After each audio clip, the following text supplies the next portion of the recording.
Chapter 681, Phoenix vs. Black Dragon King. When Neltharion heard Alexstrasza's rebuttal, a trace of pain and struggle flashed in his eyes. "That's what I want to do," he declared forcefully, quickly concealing his emotions. "When everyone obeys my orders, the world will no longer be chaotic and disorderly, and war will disappear forever." "Is there no more death?" Alexstrasza shook her head gently, her eyes filled with sadness and disappointment for Neltharion. "Neltharion, how many innocent lives need to be sacrificed for your peace? Do you really want to see such a world?" Neltharion began, but the voice in his head rang out again, instructing him to silence her forever. He fell silent, trying to suppress the incessant whispers that tempted him into deeper darkness. Shaking his head as if to wake himself up, he murmured, "Alexstrasza, Neltharion, you must fight against the madness that controls you." The Red Dragon Queen saw a glimmer of hope and shouted without hesitation, "You were once a great guardian. You can return to your original purpose. Recall the expectations the great titans had for us. Before everything is irreversible, destroy that evil talisman." However, Alexstrasza's words were a mistake. She shouldn't have mentioned the Dragon Soul. This powerful rune had been secretly cursed during its forging by the whispering old gods. Under the curse's influence, the Dragon Soul had an inexplicable allure, tempting everyone who approached and held it, much like Sauron's ring in The Lord of the Rings, leading them to corruption and power. Those who held the Dragon Soul would gradually become irritable and suspicious, doubting every partner around them and fearing that they would take the Dragon Soul away. Alexstrasza's words triggered Neltharion's sensitive nerves. In the next moment, his remaining lucidity was swallowed up, and his crimson eyes revealed a cold and crazed light once more.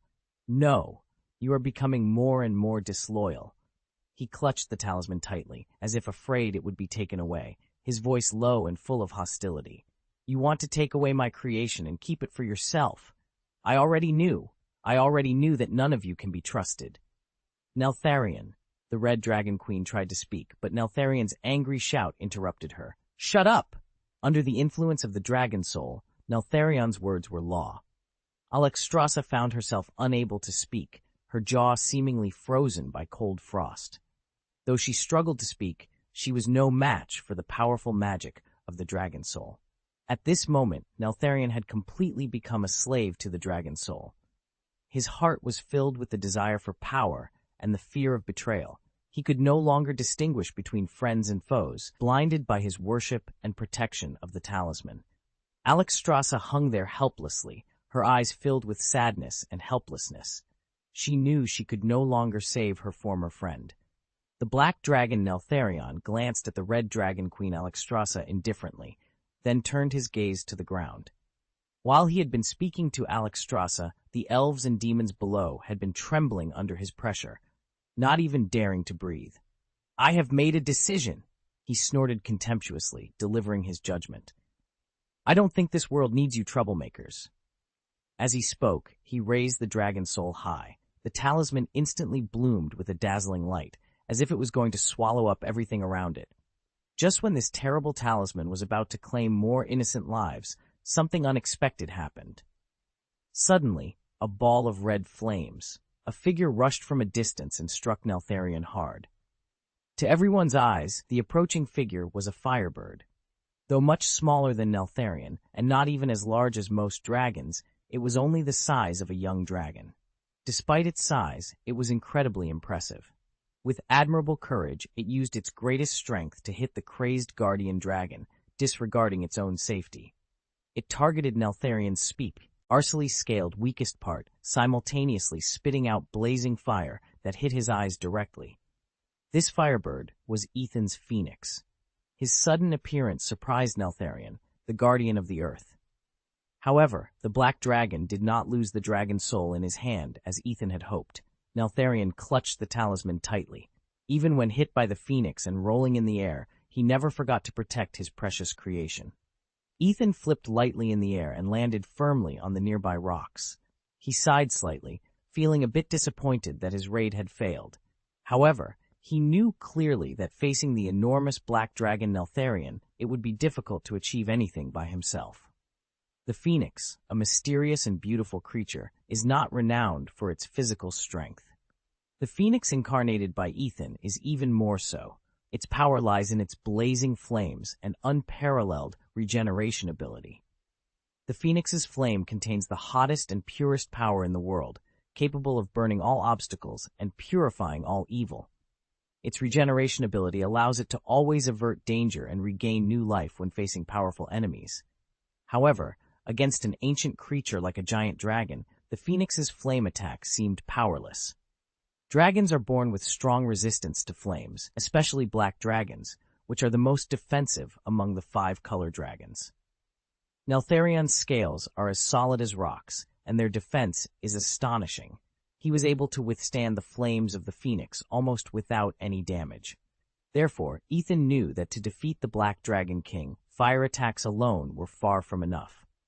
Compared to other dragons, Ethan's advantage is that he does not belong to the 5 major dragon clans, which means he will not be affected by the curse of the dragon soul and can display his power without reservation when facing Neltharion. Since the dragons have injected their power into the dragon soul remains their weakness. Song can seal them all with just a little spell, but Ethan is different. He is not a dragon, so the dragon soul has no restrictions on him. Although he was facing the huge and powerful black dragon Neltharion, Ethan did not choose to escape. He relied on the regeneration ability of the phoenix.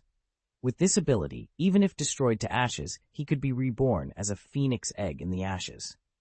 It was almost impossible for Neltharion to kill him with one blow. Of course, it would be best not to reach this point. Neltharion was staggered just now, but before he could regain his footing, the phoenix transformed by Ethan was already flying quickly again.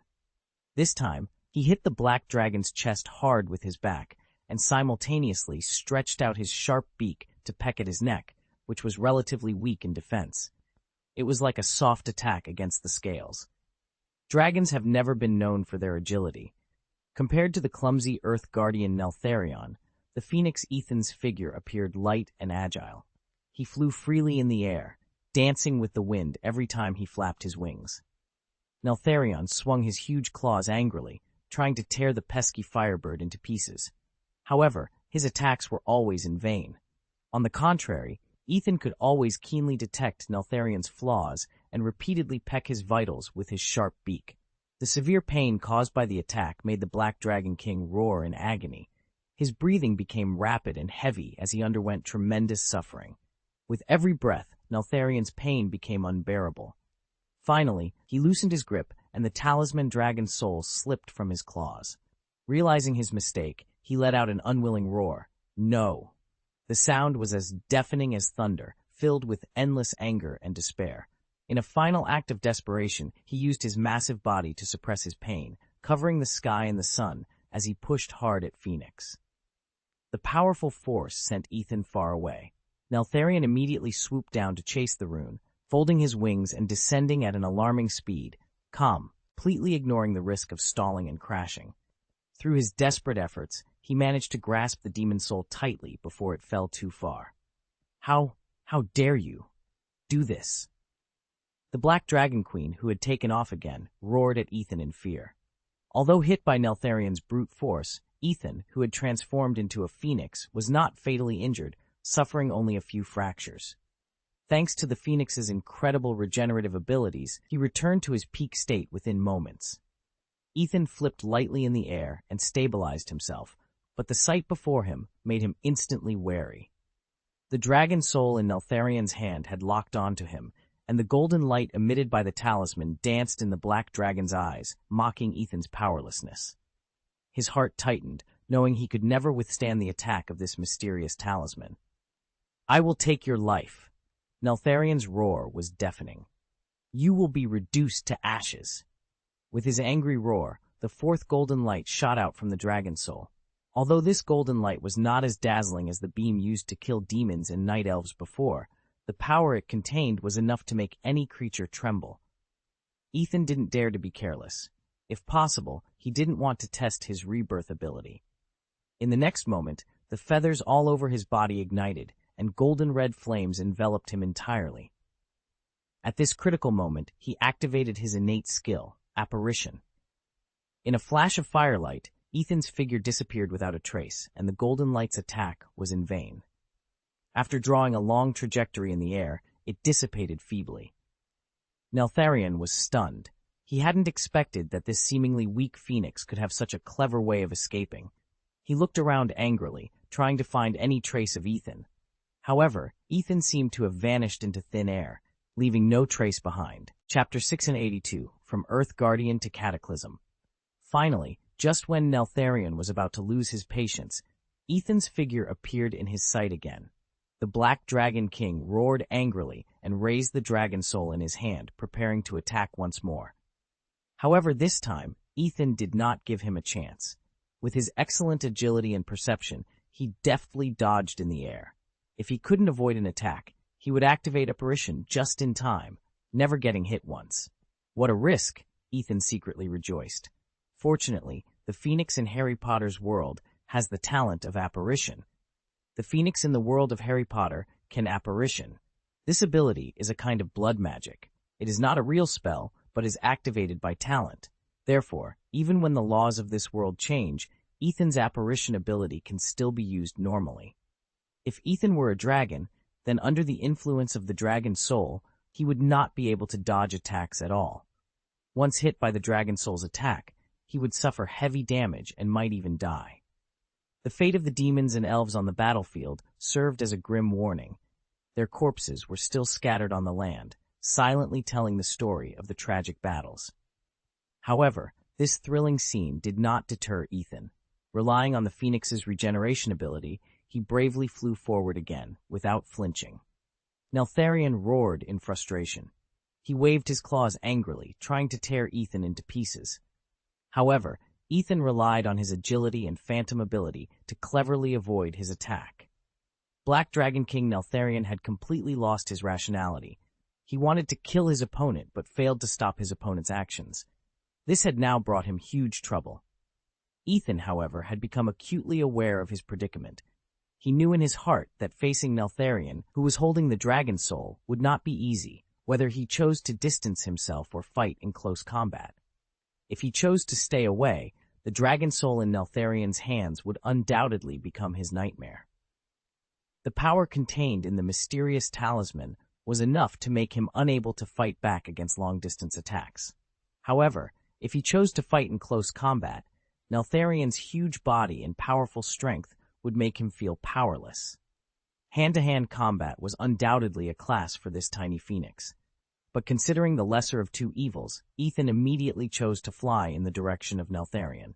In an instant, they collided fiercely in the air. Because the distance was too close, the dragon soul in Neltharion's hand failed to exert its due power. Ethan relied on his agility to skillfully avoid the black dragon's attack. His feathers shone with golden red light, and every dodge seemed extremely thrilling. Neltharion roared angrily, trying to tear Ethan to pieces with his claws and fangs. However, Ethan clung to the black dragon's body, took a deep breath, and sprayed a whirlpool of fiery flames at Neltharion's face. This sudden attack caught the black dragon by surprise, and he was almost stunned. Under the burning flames, Neltharion roared in pain and spun back. Smoke still rose from the top of his head, indicating he had suffered significant damage. However, the situation on the battlefield was unpredictable. Just when Ethan thought he had the upper hand, Neltharion suddenly changed his tactics. He found that this little guy was annoyingly agile, making melee combat tricky for him. Therefore, this cunning black dragon immediately decided to give up close combat, even though he had an absolute advantage in this aspect. Neltharion flapped his wings and flew high, taking the initiative to fly out of Ethan's attack range. He held the dragon soul tightly against his heaving chest, smiling a sly and crazy smile at Ethan. "I don't think you are funny anymore, strange little firebird," Neltharion said mockingly. "To me, you are just an insignificant little insect, a little insect that I must trample to death." As Neltharion's words fell, the talisman began to shine with a dazzling light. In an instant, golden light illuminated the area, forming a huge net that sealed the entire nearby space, tightly surrounding Ethan. Ethan suddenly felt a strong binding force that rendered him immobile. Seeing this, Neltharion laughed wildly with pride. He was not only a black dragon with a formidable body, but also possessed a cunning mind full of tricks and various magical abilities. It was precisely because of his influence that his two children, Nefarian and Onyxia, would become masters of magic in the future. Unlike blue dragons, who are naturally adept at magic, black dragons are typically known for their physical prowess. At this moment, Neltharion used the power of the dragon soul to activate space confinement in an instant, trapping Ethan within it. Fortunately for Ethan, Neltharion had already fallen into a state of madness, so he merely restrained him and left him alone. The Earth Guardian's laughter became distorted and shrill, like a roar from the abyss. His eyes burned with blazing fire, and his face twisted with rage and fury, looking almost swollen out of proportion. "Insects!" Neltharion roared repeatedly, his voice revealing a kind of twisted pleasure. "You tiny existences are just insignificant insects to me." The black dragon's body trembled with anger, as if it was about to explode at any moment. He temporarily gave up his attack on Ethan. Just killing one Ethan could not satisfy his anger. He stretched out a forelimb, not holding the talisman, and pointed to the ground in the distance. As he moved, the ground began to twist and squirm violently, and an irresistible force raged underground. The demons and night elves in the distance fled the area in fear. They knew that once Neltharion's power was fully unleashed, this place would become a sea of fire. The volcano began to erupt violently, with lava and flames rising straight into the sky like angry behemoths, then slamming down on those unfortunate enough to have no time to escape. Neltharion laughed crazily, wisely using the power of the earth he controlled. With the blessing of the dragon soul, this force became extremely powerful and destructive. The entire land was torn apart. He had completely lost his mind and was killing indiscriminately. Neither enemies nor innocent creatures could escape his clutches.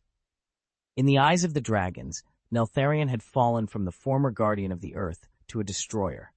His behavior had deviated from the original intention of protecting the world and turned into wanton destruction. Such a transformation in Neltharion shocked and grieved all the dragons. The guardian they once respected had now turned into a crazed monster. After completing that thrilling atrocity, Neltharion's form underwent an even more terrifying change. His abdomen split open, and the scales on his body, which were originally the strongest among the dragons, were easily torn apart like fragile pieces of paper. Surprisingly, no blood flowed from the wound. Instead, pure flames spurted out. All of this declared that the Black Dragon King had completely become the incarnation of destruction and chaos. The skin on his chest also cracked open with a hideous gash, and his back suffered heavy injuries, with the cracks spreading like winding vines. Neltharion's entire body seemed to be eroded by a plague, full of shocking cracks. Just looking at these wounds, Ethan felt an unbearable pain. However, Neltharion seemed completely unaware of these horrific changes in his body. His eyes burned with flames of power, and the light given by the talisman shone brightly. He smiled ferociously, and every laugh was accompanied by the trembling and destruction of the world. He seemed to be intoxicated by this powerful force, reveling in the madness and destruction. Ethan insisted and stepped forward again, trying to stop the crazed Neltharion. Among the many creatures present, he was the only one with such courage and strength. Although Neltharion's magic was powerful, it could not completely bind Ethan.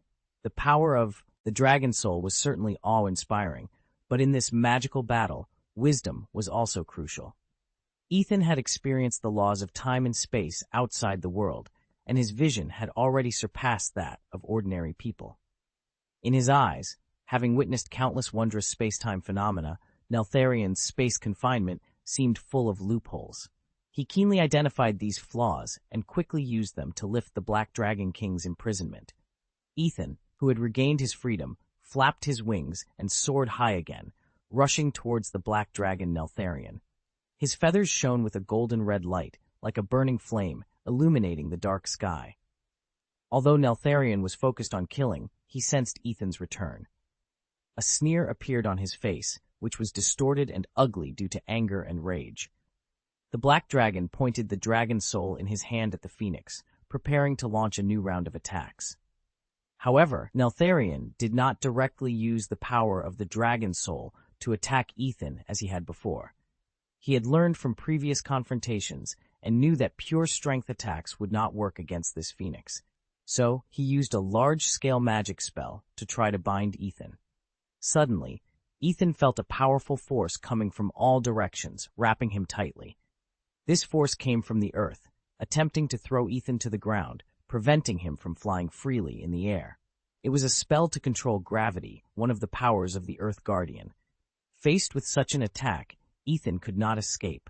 He flapped his wings hard, trying to slow his descent, but Neltharion's power was too overwhelming. Ethan felt his body getting heavier and heavier, as if an invisible mountain was pressing down on him. The moment the phoenix fell to the ground, a deafening sound echoed across the land of Kalimdor.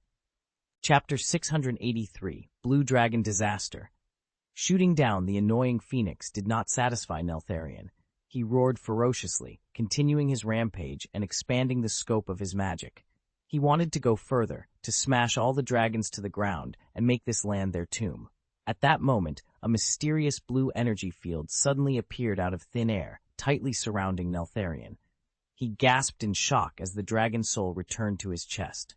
Neltharion immediately sensed an invisible force contending with him.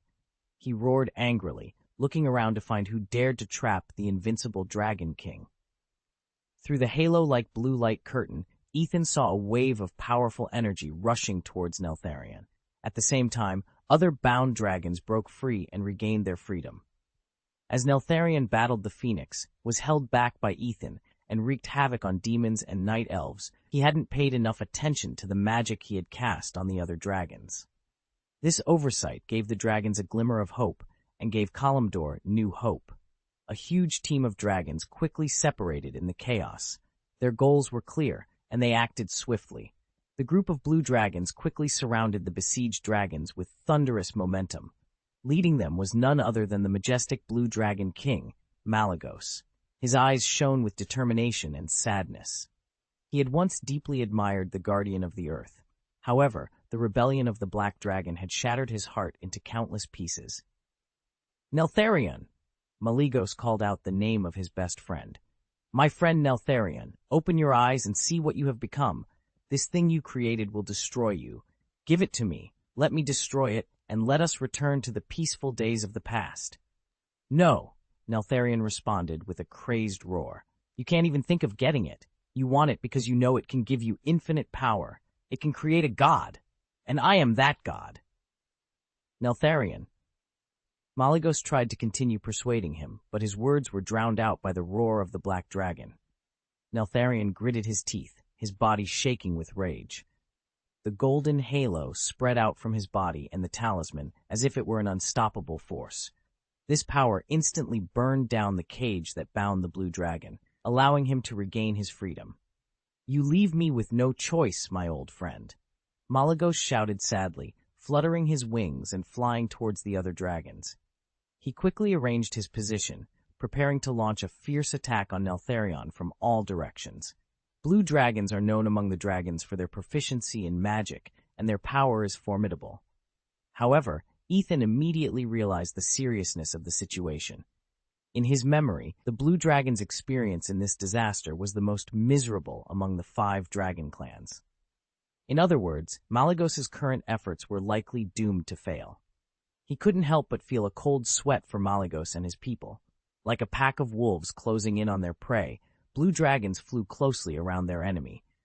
A dark blue halo enveloped Malygos, making him look even more majestic and mysterious. This evil should not have become a reality. Malygos stared at Neltharion and said firmly, I once agreed to create it, so now it is up to me to erase it. This is only fair, old friend, isn't it? As Malygos finished speaking, a pure white arc of magical energy flew toward the talisman. When it came close to the rune, it instantly proved the accuracy of Malygos's words about erasing the demon soul. Wherever it touched, everything turned into blankness. The fog dissipated without a trace, and the sky seemed to be temporarily torn apart. Of course, the effect on the sky was only temporary, but for the evil talisman, it was a final blow. Or at least, it should have been. This seems to be a magic called Great Disintegration. Ethan observed the battlefield and made a judgment in his heart.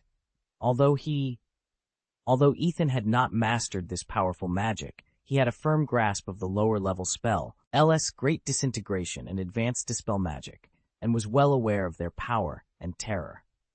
Great Disintegration Technique, a 9-ring protection system that decomposes all magic effects and magic items within the area. Even artifacts can become targets of the disintegration technique, though there is only a very low chance of destroying such powerful magic items. In the hands of the Blue Dragon King Malygos, this probability would undoubtedly be greatly improved. As the aspect dragon who controls the power of magic, Malygos is almost equivalent to the god of magic in Azeroth. His control and understanding of magic have reached the pinnacle. The Great Disintegration used by him could significantly increase the chance of destroying the dragon soul, making it a fitting choice for this magic. However, Neltharion was no ordinary opponent. He was well aware of the power of Great Disintegration. Just as Malygos' magic was about to touch the talisman, Neltharion suddenly spat out a burst of dark energy from his mouth, which quickly condensed into a dazzling black ball. The space around the black ball seemed to distort slightly due to this energy. This was the 9th level conjuration spell, Destruction Sphere. The essence of this spell is very similar to that of a black hole, using dense matter and energy to cause space distortion in a small range, producing powerful destructive power. Neltharion cast this spell at a critical moment to counter Malygos' sky-splitting artifact. At that decisive moment, the high-density energy of Destruction Sphere showed another amazing effect. Just before the Great Disintegration technique was about to touch the talisman, the two spells collided fiercely in the air, like two stars violently impacting in the endless night sky. The powerful magical energies intertwined and collided, erupting into a dizzying light accompanied by a deafening sound, like the most magnificent symphony in the world. Ethan and the other onlookers raised their hands to cover their eyes to avoid being blinded by the blazing light. With a burst of dazzling sparks flying, the entire space seemed to tremble. Then, everything calmed down. The powerful light gradually dissipated, leaving a faint glow in the air. Although the powerful energy of Destruction Sphere was cracked by Great Disintegration, it successfully offset all the power of the opponent at the last moment, and the dragon soul remained safe and sound. Seeing this, Malygos let out a wild roar that shook the world. The scales on his body seemed to stand on end as he vibrated his wings violently, preparing to launch a new round of attacks. However, Neltharion's reaction was faster. Before the aftermath of the Great Disintegration technique was over, he had already firmly grasped the dragon soul. This time, he did not release the golden light that destroyed the world as before, but scattered gray beams of light in all directions from the dragon soul. Upon seeing this, Malygos immediately displayed a shield as bright as a rainbow, the 8-ring protection system's rainbow wall. However, in front of the gray beam of light blessed by the dragon soul, the rainbow light wall seemed to be just an illusory rainbow, unable to withstand the terrifying power at all. The gray light hit Malygos mercilessly. Although it could not kill the spellweaver, the huge impact still threw him high into the sky. The massive figure of the Blue Dragon King crossed the sky, soared over the majestic mountains, and finally disappeared behind the distant horizon. Along the way, his screams of pain echoed in the sky, breaking the hearts of those who heard him. This gray magic may not have been able to completely defeat the powerful Malygos, but for his retinue, it was an unavoidable disaster. Neltharion stared coldly at the frightened blue dragons, his eyes filled with a chilling resolve. Ethan's heart filled with twisted pleasure as he watched the dragons. Not only did he want to defeat Malygos, but he also wanted to make his relatives suffer a torture even crueler than death. As the gray light slowly approached, the blue dragons were helpless, as if their wings and magic were bound by invisible shackles. They could only watch as their bodies shrank like cloth bags drained of moisture, their vitality ebbing away bit by bit. Their cries, filled with despair and fear, echoed in the dead sky. Although some blue dragons tried to resist and struggle, their magic and life force were insignificant under the relentless pull of the dragon soul. The gray light seemed like death's sickle, ruthlessly harvesting their lives. Ethan recognized the spell immediately. Energy absorption technique, a 9-ring necromantic spell that could absorb a large amount of life force from the living. Creatures hit by this ray would continuously lose their attributes and eventually die. Other members of the Dragon Clan wanted to come to the rescue, but it was too late. They could only watch as their compatriots turned into dry husks one by one, finally disintegrating into wisps of dust and disappearing in the wind. "Damn it!" Ethan roared angrily. The moment Malygos stepped forward to confront Neltharion, Ethan had already begun to do his best to remove the gravity spell from his body. However, it was not until this moment that he could barely take flight again.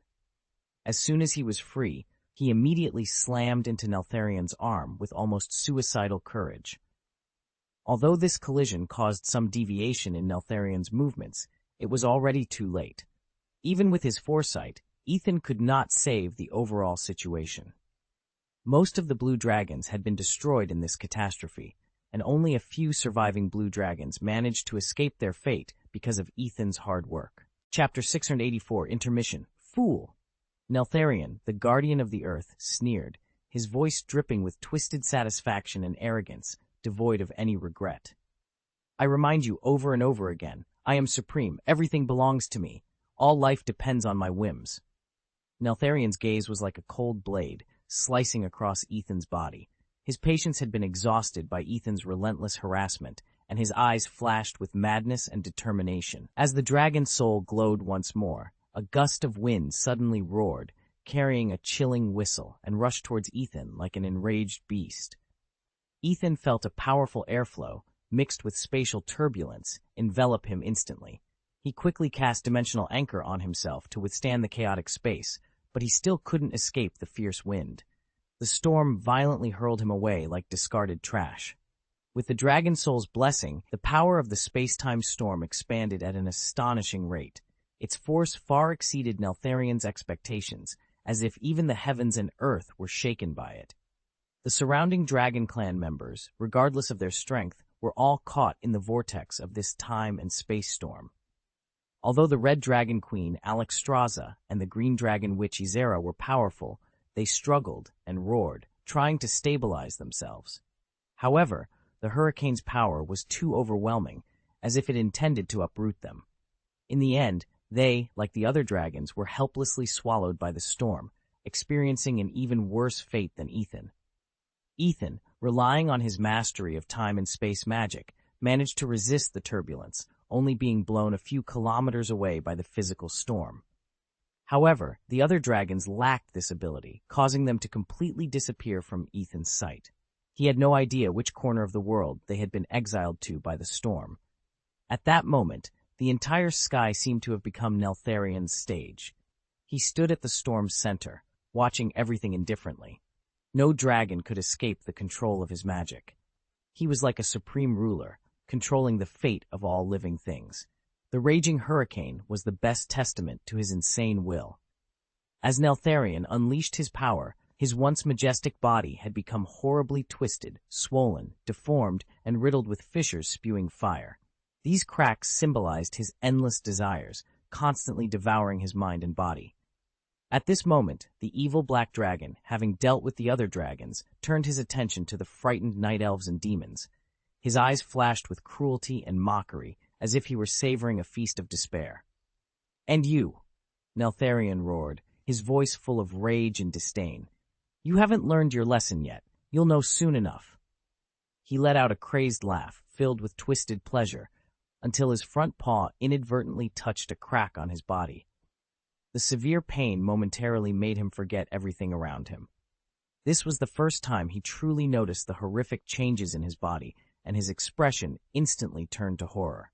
However, the panic didn't last long.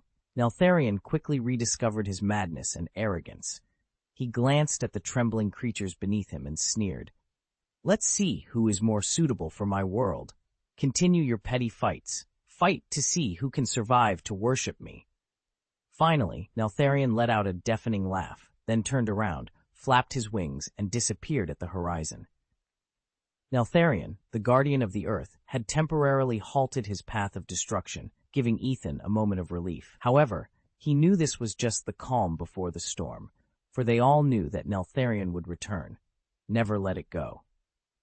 While Neltharion was pleased with the changes the rune had brought to him, he finally realized that he had to deal with the power that was tearing his body apart. There is no doubt that Neltharion did not find a permanent solution in the end, because in the historical records 10,000 years later, the Black Dragon was ascribed as wrapping himself like a can with a huge and heavy source of armor to prevent himself from being overwhelmed by his own strength. However, Ethan also understood that Neltharion was an extremely smart creature, and he could always find a way to cure the symptoms in the short term. He will be back soon, Ethan thought silently, knowing that Neltharion would never give up his world. The smoke of this war had not yet dissipated. They had only temporarily found a chance to breathe amidst the continuous conflicts. Just when the tired soldiers were about to relax their tense nerves and slightly loosen the string hanging in their hearts, Ethan's ears caught a new round of sounds. The sound was like a needle piercing the silent night, sharp and harsh. Ethan immediately recognized it as the battle horn blowing again, the sound of the demon's iron hooves making a comeback. They hadn't really left because of Neltharion's killing. Under the command of Archimonde, they were just waiting for a more suitable time to launch a fierce offensive again. At this moment, another sound reached Ethan's ears, the whistling in the wind and the rhythm of a hippogriff flying high. He followed the sound and saw a figure approaching quickly in the sky.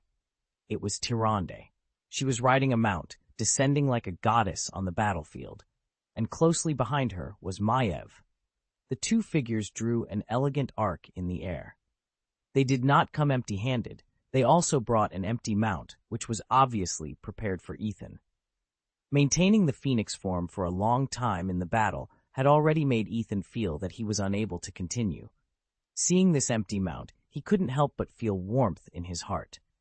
He knew that this was the concern and care of his comrades, and he could just transform back into a humanoid and rush on the road.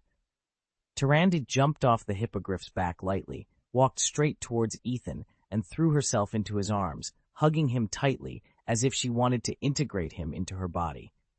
She seemed too excited. Even in front of Maiev, she didn't feel embarrassed at all. "Thank you to the moon goddess for your protection," she gasped softly. "I was really frightened when I saw you rushing towards the Black Dragon. The battle between you was so fierce. I was so worried that you would get hurt and leave me." Ethan hugged her back gently, looking at her with an extremely gentle expression.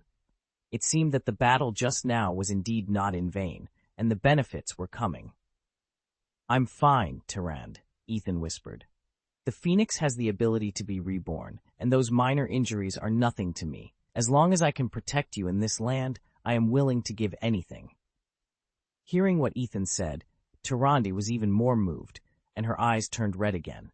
However, this warm moment was broken by a cold snort. Maiev stood aside, with an indifferent expression on her face, but the anger in her eyes betrayed her. Seeing the two of them embracing in front of her, Maiev felt her heart become inexplicably irritable, as if a firecracker had been set off. "Are you okay?" She raised her voice with a hint of impatience. "The demons have begun to launch new attacks, and we still have a lot to do. Now is not the time to be sentimental." Tyrande let go of Ethan and turned to face Maiev. "Ethan has just experienced a life-and-death battle with the Black Dragon," she said loudly. "He challenged the Dragon King alone and prevented him from massacring our army. He is our hero, and what he needs now is rest and treatment, not continuing to fight." Ethan listened to Tyrande's words, and a warm feeling surged in his heart. "Thank you, Tyrande, but I can still fight." He stepped forward, gently patted the Earth Girl's shoulder, and comforted her softly. "The Black Dragon Neltharion is just one of our enemies. We still have more important tasks to complete. The demons are preparing, and we must stop them first." He paused and reminded, "The dragon soul is still in the hands of Nessa 673 Leo. It is something we will eventually reclaim. But for now, we need to find Lord Ravencase and have him send a team to pick up the priest and the moon guards. The resistance needs the power of these spellcasters. They are a precious asset to us. No matter where they are, spellcasters like mages and priests are the most valuable combat power. Tyrande listened to Ethan's words, nodded obediently, and reluctantly separated from him. Once everyone was securely mounted on the hippogriffs, their group began to return. To avoid becoming conspicuous targets on the battlefield, they had the hippogriffs carry them quickly across the ground instead of flying high in the air. Although they had not yet witnessed the tragic scenes of the bloody battle, the distant shouts of combat were already rolling in like thunder, shocking everyone's hearts. The balance of the war seemed to have completely tilted. Even Tyrande and Maiev, who had passed through the battlefield before, couldn't help but feel shocked. We seem to have stepped directly into the most intense war zone. Maiev frowned. The scene in front of her made her feel unprecedented pressure. The front line has completely collapsed. Tyrande nodded, turned to Ethan, and reminded, "We must find another route. This road is already crowded with people fleeing, and we cannot continue to move forward." Ethan felt a little strange. But he could understand Tyrande talking to him like this. After all, Tyrande had become accustomed to listening to his opinions since they started traveling together. But what about Maiev? This female warrior usually preferred to make her own decisions and rarely listened to others. Why was she so polite this time? Ethan didn't know that from the moment he transformed into a phoenix and fought fiercely with Neltharion. His status in Maiev's heart had undergone a dramatic change. That battle made Maiev deeply aware of Ethan's great strength and fearless courage. In this world where strength is valued, Ethan had won her respect and trust. Chapter 685, Reunion. Ethan felt a little overwhelmed by Maiev and Tyrande's sudden respect, but he quickly adjusted his mentality and accepted their suggestions as a commander. His eyes swept between the two priestesses, Tyrande and Maiev. After a moment of thought, he said solemnly, "You are more familiar with the terrain and roads nearby than I am, so please lead the way. Choose what you think is the safest and fastest route. We need to get to the Chinese army, where the rebel commander is, as soon as possible." They galloped forward along a winding path. On the way, they unexpectedly met two priestesses. These two priestesses were originally affiliated with Suramar's temple, but after Suramar was ravaged by demons, they followed Tyrande and became her loyal followers. They were full of respect and gratitude towards Tyrande, who also displayed her majesty as a leader in front of them. After learning the purpose of Ethan and the others, one of the priestesses immediately said, "Mistress, I know there is a road that can lead to the Chinese army. Although that road is short, it is relatively dangerous because we need to enter the combat zone." Ethan noticed what they called Tyrande and couldn't help but admire it secretly. It seemed that Tyrande's status in the hearts of these people was indeed extraordinary, and they truly respected her. Soon, they came to the road the priestess had mentioned. The path was exactly as she described. The only drawback was that it would bring them closer to the front lines of the battlefield. However, after weighing the pros and cons, Ethan and the others decided to choose this path. Time was very precious to them, and they could not afford to waste it following Ravencrest's army. Moreover, they believed in their own strength and wisdom, confident they could handle various emergencies, even if they were closer to the front line. Ethan urged the hippogriff to gallop while nervously observing the nearby battlefield. On the battlefield, the demons and the night elves' armies were intertwined, and the battle was extremely fierce. Although the demons also suffered heavy losses under Neltharion's crazy attack, they did not seem to give up and still fought tenaciously for their master in an attempt to conquer the world. Ethan had no way of knowing what the demon commander Archimond was thinking, but he knew that Archimond must be eagerly looking forward to their master's assistance, hoping to use his master's power to defeat the Black Dragon. For the demon commander, no action would come as a surprise. After Nosdormu chose to plunge these time travelers into this era, the future had become unpredictable and anything could happen. "Go from here," the priestess who led the way suddenly shouted. She guided the hippogriff on a downhill road, quickly running to the edge of the mountain they had been walking around. The others followed, realizing that every second counted and they must get to their destination as quickly as possible. When they finally reached the mountain, Ethan, the most perceptive, suddenly shouted, "Be careful!" It turned out that the war seemed to fall from the sky. A demon army suddenly appeared in their sight and directly inserted into the already very weak battle line of the Night Elves. The desperate soldiers were forced to retreat continuously, almost colliding with Ethan and his party.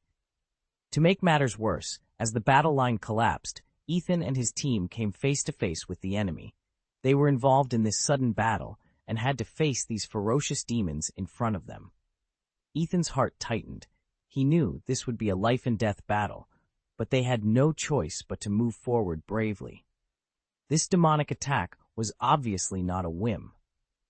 Those demon guards who suddenly appeared were equipped with trace hiding spells, allowing them to launch attacks quietly under the eyes of the Night Elves' army. Even Ethan and the others felt a little surprised.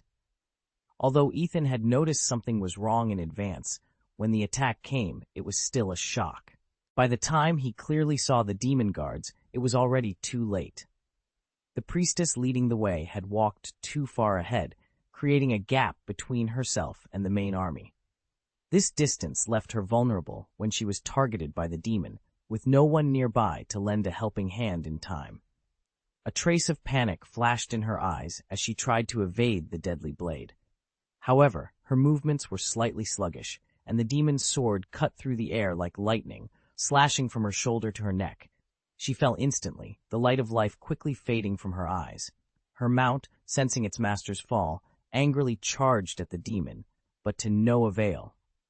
"Elils!" the remaining priestess shouted heartbreakingly, her voice filled with endless grief. Then she bravely rushed towards a demon guard and called out, "Mistress, please retreat quickly." She tried to lure the demon away from Tyrande, but the demon was so powerful that she could only hold it off momentarily. Tyrande witnessed all this, her eyes burning with anger. She did not choose to flee the battlefield, but rushed towards the enemy without hesitation. She wielded the moon blade in her hand, slashing at the weak spot under the demon's armor. At the same time, she shouted loudly, urging others to quickly organize a defensive line. Maiev followed closely behind. She held a ring blade and nimbly avoided the demon's attacks while looking for opportunities to launch a fatal counterattack. Ethan stood aside. He did not choose to transform into his wilderness form, but instead summoned the power of nature.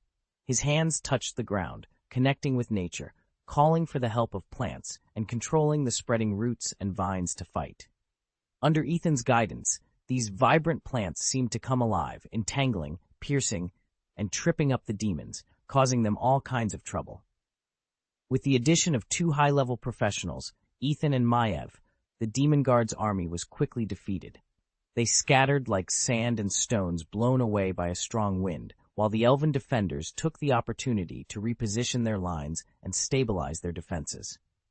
After the battle, Tyrande slowly walked to the fallen priestess. She knelt down, gently touched the cold face of the priestess, and prayed silently for her, hoping her soul could rest in peace. "Let's go. We need to find Ravencrest." After the prayer, Ethan walked to Tyrande and reminded her, "There are still people waiting for us." Tyrande nodded. She knew that now was not the time to be immersed in grief. They had more important tasks to complete. If the demons launched a full-scale offensive, then the companions who were teleported from La Salle Raza with them, the moon guards and moon priests, might also become targets of the demons. Ethan knew in his heart that this team was composed purely of spellcasters. Although spellcasters were the most precious among all professionals, it was too dangerous for a group of spellcasters to be attacked at close range by a group of demons without protection. They had to prevent this from happening. "Yes, we must find them as soon as possible," Tyrande said, standing up. Her worry for her sisters overrode her inner sorrow, and she climbed onto the hippogriff again. "We cannot let them fall into danger." However, just as they were preparing to evacuate, the demons launched a fierce attack again. This time, the demon guards were followed by a large number of Eridar wizards. The power of these wizards should not be underestimated, making the battle tense once more. Seeing that the group was about to be held back again, Ethan took a deep breath and quickly gathered the power of nature. He clasped his hands together and muttered an incantation, and then a group of tree men appeared out of thin air. They roared and rushed to the front line, fighting to the death with the demons. The night elves did not show any weakness when they saw this. They raised their weapons and fought side by side with the tree people, surrounding the demons. Under this powerful offensive, many demons were killed on the spot, and the battlefield was littered with their corpses. Immediately afterward, Ethan saw the right moment, waved his arm, and conjured a violent dust storm. This storm acted like a barrier, completely obscuring the Burning Legion's vision. The demons, who had planned to launch a long-range attack, suddenly fell into chaos. Unable to see their targets, they collided and trampled on each other, inadvertently killing one another. The Night Elf soldiers seized the opportunity to launch a fierce attack, easily dispatching the disoriented demons. Ethan was so focused on dealing with the approaching intruders that he barely noticed the changes in the sky. It wasn't just him. Others were equally oblivious. After all, Neltharion had been wreaking havoc in the sky for some time, and they had grown accustomed to ignoring the aerial commotion. However, just as Ethan was concentrating on the fight, a scream suddenly pierced the air. His heart tightened as he noticed more and more shadows around him. Finally, he looked up and was horrified to see a series of green meteorites falling from the sky. "It's hellfire!" someone exclaimed. Ethan instantly understood that the Eridar wizards had not been idle. They had been planning this terrible attack all along. Chapter 686, Demon Attack. The Hellfires began their assault, descending like messengers of destruction from the sky, their blazing flames and boundless fury wreaking havoc. Chaos erupted in the Night Elves' army, which was instantly engulfed in panic and despair. With a heavy muffled sound, the Hellfires slammed into the ground, each impact causing violent tremors.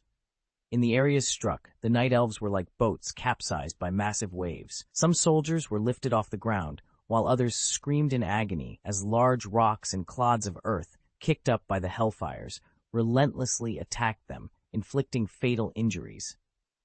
The soldiers suffered heavy casualties, and the ground was stained red with blood. Even Ethan and the others were unfortunately affected. The fierce impact of the Hellfires put them in dire straits. Tyrande's mount was knocked down by a boulder, throwing her to the ground and sending dust and gravel flying everywhere. Another priestess rushed over to help her, but at that moment a demon appeared and a sharp sword pierced her heart. She fell next to Tyrande, her eyes filled with endless regret and reluctance. Maiev tried to rush to Tyrande's aid, but a hellfire suddenly rose from a crater, its massive body towering like a mountain, blocking Maiev's path. Forced to abandon her plan to rescue Tyrande, Maiev focused on the battle at hand. She brandished her weapon and engaged in a desperate struggle with the hellfire, attempting to repel it. However, the hellfire's power was immense, and every attack Maiev made felt like striking solid rock. Her arms grew sore, and she realized that as an assassin, she was ill-suited to combat such thick and hard entities. On the other side, Ethan dismounted from his hippogriff and silently recited a spell in his mind. He performed a magic trick, causing the furious eyes of the nearby hellfire to lose focus for an instant. The hellfire's massive body ran directly past Ethan, completely ignoring his presence as if he were an insignificant creature. Hellfires, crude demons with simple minds and low intelligence, are only interested in massacre and destruction. Their minds are too simple and mechanical to accept magic control spells, making them difficult to influence. However, they are easily confused by superficial illusions, making illusion spells very effective against them. Due to this fatal flaw, the Burning Legion usually does not let hellfires act alone, as even a mage apprentice could fool them. Hellfires are used as engineering weapons by the Burning Legion, summoned in large-scale wars to destroy enemy formations, fortifications, and create chaos and panic. Ethan took the opportunity to join a group of desperate soldiers, fighting against demons while searching for his lost comrades. Using his perception ability, he quickly spotted Tyrande on the chaotic battlefield. She was half kneeling on the ground, pressing her head with one hand, dazed. Her helmet had rolled down to her feet, showing an obvious dent from a heavy impact, likely caused by the hellfire. but at least she was still alive and had not suffered any serious injuries. "I'm here, Tyrande," Ethan shouted, his voice cutting through the chaotic battlefield. He trotted forward and extended a hand towards her. Tyrande, still in a daze, stared blankly at Ethan's outstretched hand. It seemed like an eternity before she slowly reached out and grasped it. Ethan pulled her up from the most intense part of the battle, holding her close, his heart pounding with fear that she might be further harmed. He looked around, trying to find a relatively safe place where she could hide temporarily. "I can take some emergency treatment measures for her. However, in this war-torn battlefield, almost no place is absolutely safe." In desperation, Ethan half-dragged and half-carried Tyrande, moving towards the mountainside with difficulty. Although it wasn't a safe place. The battle between the night elves and the demons had spread to the foot of the mountain. They had no choice but to hope that the hidden terrain on the mountainside could provide them with a chance to breathe. On the side of the mountain, several green plants struggled tenaciously on the chaotic battlefield, clinging to life. Ethan, with quick eyes and hands, grabbed one of the trees and, with a slight flick, separated the green leaves from the branches. Concentrating, he used the water-making technique, and the green leaves slowly condensed into drops of clear water in his hands. Ethan carefully brought the green leaf to Tyrande's mouth, letting the water of life slowly drip into her mouth. As the water droplets moistened her lips, a drop of precious rejuvenation elixir also slid into Tyrande's throat along with the water flow. The power of this elixir was like the warm sun of spring, warm and powerful, dispelling the pain and weakness in her body bit by bit. At the same time, another part of the water produced by the water-making technique followed the branches of the plant to its roots, giving the plant rare moisture. As a druid, Ethan always had to do something consistent with his status. Soon, Tyrande regained some consciousness under the influence of the elixir. She moaned softly and frowned slightly, as if trying to remember her previous experience. Ethan gently adjusted her position so that she could rest her head on his arm, trying to make her feel comfortable and at ease. "It's okay, Tyrande. It's okay," he whispered softly, as if comforting a wounded child. Tyrande's eyes opened slightly. She looked at Ethan in confusion, her voice weak and trembling. Ethan, the others. Even now, she was still caring about other people. "They are all fine," he coaxed her softly. "You just need to rest for a while and clear your head. You hit your head when you fell off the hippogriff." Suddenly, Tyrande seemed to remember something, and a trace of fear flashed in her eyes. Heliara! The demon just pierced her. Heliara was the name of another moon priestess. After hearing this, Ethan breathed a sigh of relief. It seemed that Tyrande did not break her head and lose her memory due to the fall. If she could remember her sister's death, she would soon regain more memories. So Ethan gently stroked her hair. "Try to relax. Everything will be fine." However, even as he comforted Tyrande, Ethan himself couldn't really relax. He was always vigilant, scanning the situation around him. After all, they were still in the battlefield, and danger was everywhere. He must protect Tyrande and not let her be hurt again. The rejuvenation elixir was indeed a product of the Philosopher's Stone, surpassing most healing spells in terms of recovery. Under the influence of the rejuvenation elixir, Tyrande gradually recovered her vitality. Her eyes became bright again, and a healthy blush appeared on her cheeks. Ethan looked at her and felt relieved. "Tyrande," Ethan said softly, "I'm going to find Maiev. She should be nearby. You just stay here. Your physical condition still needs a little more rest." Tyrande shook her head and said in a weak voice, "No, Ethan, I'm fine. I want to go find Maiev with you." Ethan couldn't resist her, so he nodded, helped her stand up, and the two of them continued walking down the mountain. The trees along the way made them feel at ease. Ethan knew that these trees were his friends. If he needed to kill a demon guard or other demons, this land would be very happy to help him. What he feared most was the wilderness without vegetation. Feeling the power of the nearby nature at this time, Ethan was filled with confidence. They walked cautiously through a dense forest, ever vigilant of the dangers that lurked around them. In the dense forest, the sound of rocks being climbed suddenly echoed ahead. Ethan immediately moved forward, alert and ready to attack at any moment. However, when he walked behind a large tree, he did not see a demon. Instead, a lighter, more familiar figure appeared in his sight. It was Maiev Shadowsong. She had escaped the chaos of the battlefield and successfully caught up with them. Maiev, Ethan shouted in surprise. Tyrande also saw her sister and smiled happily. When Maiev finally joined them, Ethan breathed a deep sigh of relief. His heart, which had been heavy with worry, could finally be at ease. He had risked entering the chaotic battlefield to search for her, leaving Tyrande unattended. Now, with Maev's arrival, the three of them were united and their strength doubled. They immediately decided to move in the opposite direction of the battlefield to stay away from the danger. Fortunately, the rest of their journey was relatively uneventful. The intelligence provided by the two sacrificial priestesses had been accurate. After taking the risk to cross the battlefield, they found themselves very close to the resistance army, separated only by a small stretch of rolling hills. During the remainder of their journey, they encountered only a few scattered night elf refugees. It was not surprising to see these lost souls, as ordinary people could easily become separated in the panic of war. The leaders of the resistance were currently focused on strategizing how to repel the demonic attacks and had no spare resources to rescue these refugees. The refugees wandered helplessly on the battlefield, searching for hope and a way to survive. Ethan and his companions, however, could not stop to help them at this moment. They had more important tasks to complete. They could only pray silently that these refugees would find a safe refuge soon and stay away from the cruelty of war. Chapter 687. The commander was assassinated. When they finally joined the main army, after enduring numerous hardships, the scene before them was far from the optimistic vision they had imagined. The elf army's battle line appeared extremely unstable. Soldiers looked nervous, shuttling back and forth on the battlefield, trying to fill gaps in the defense line that could appear at any moment. The atmosphere was tense and chaotic, as if it could collapse at any time. The sound of war drums was deafening, and the war was raging.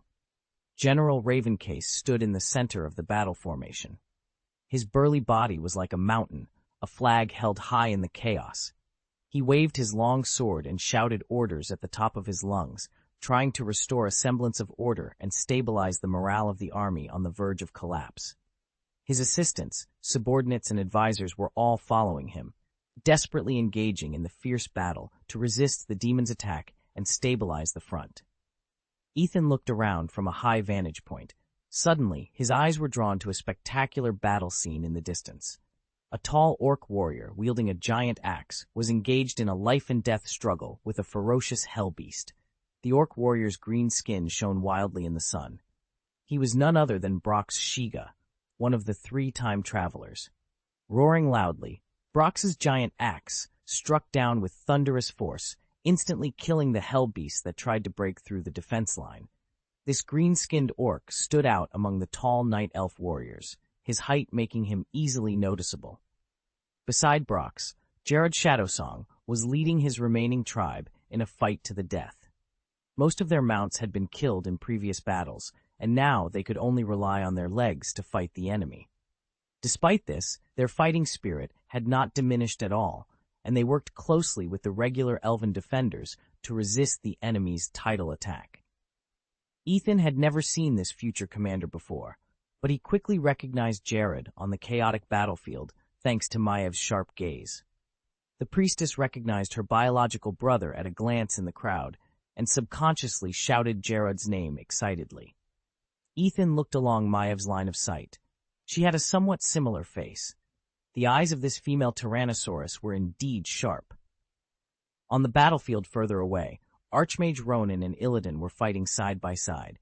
They were nervously organizing the Night Elf mages to jointly cast spells against the powerful Eridar wizards.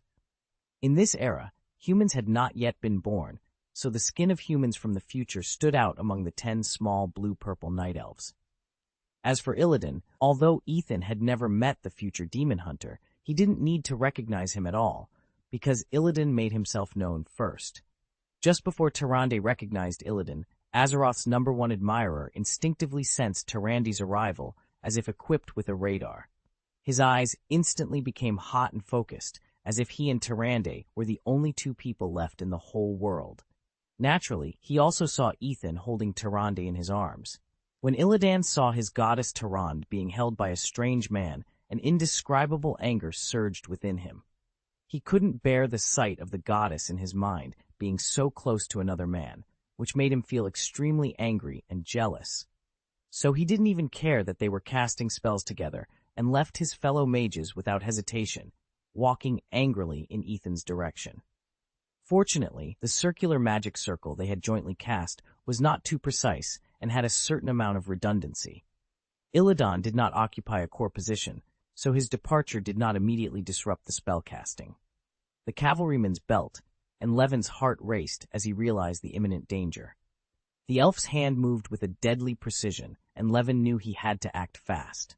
"Lord Ravencrest," Levin shouted, his voice cutting through the chaos of the battlefield. "Watch out!" Ravencrest, in the midst of his fierce combat, turned his head slightly at the sound of Levin's warning. His eyes met Levin's for a brief moment, and in that instant he understood the urgency of the situation. Without hesitation, Ravencrest shifted his stance, readying himself for the unexpected threat. The cavalryman, now fully aware that his intentions had been discovered, abandoned all pretense.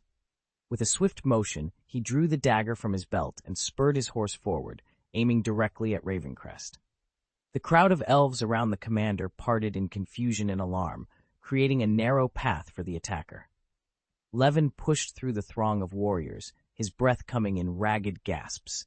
He could see the glint of the dagger, the determined expression on the cavalryman's face, and the unwavering resolve in Ravencrest's eyes.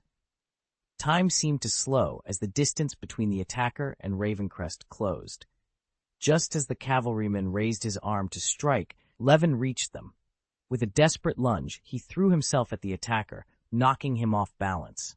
The dagger missed its mark, grazing Ravencrest's arm instead of plunging into his heart.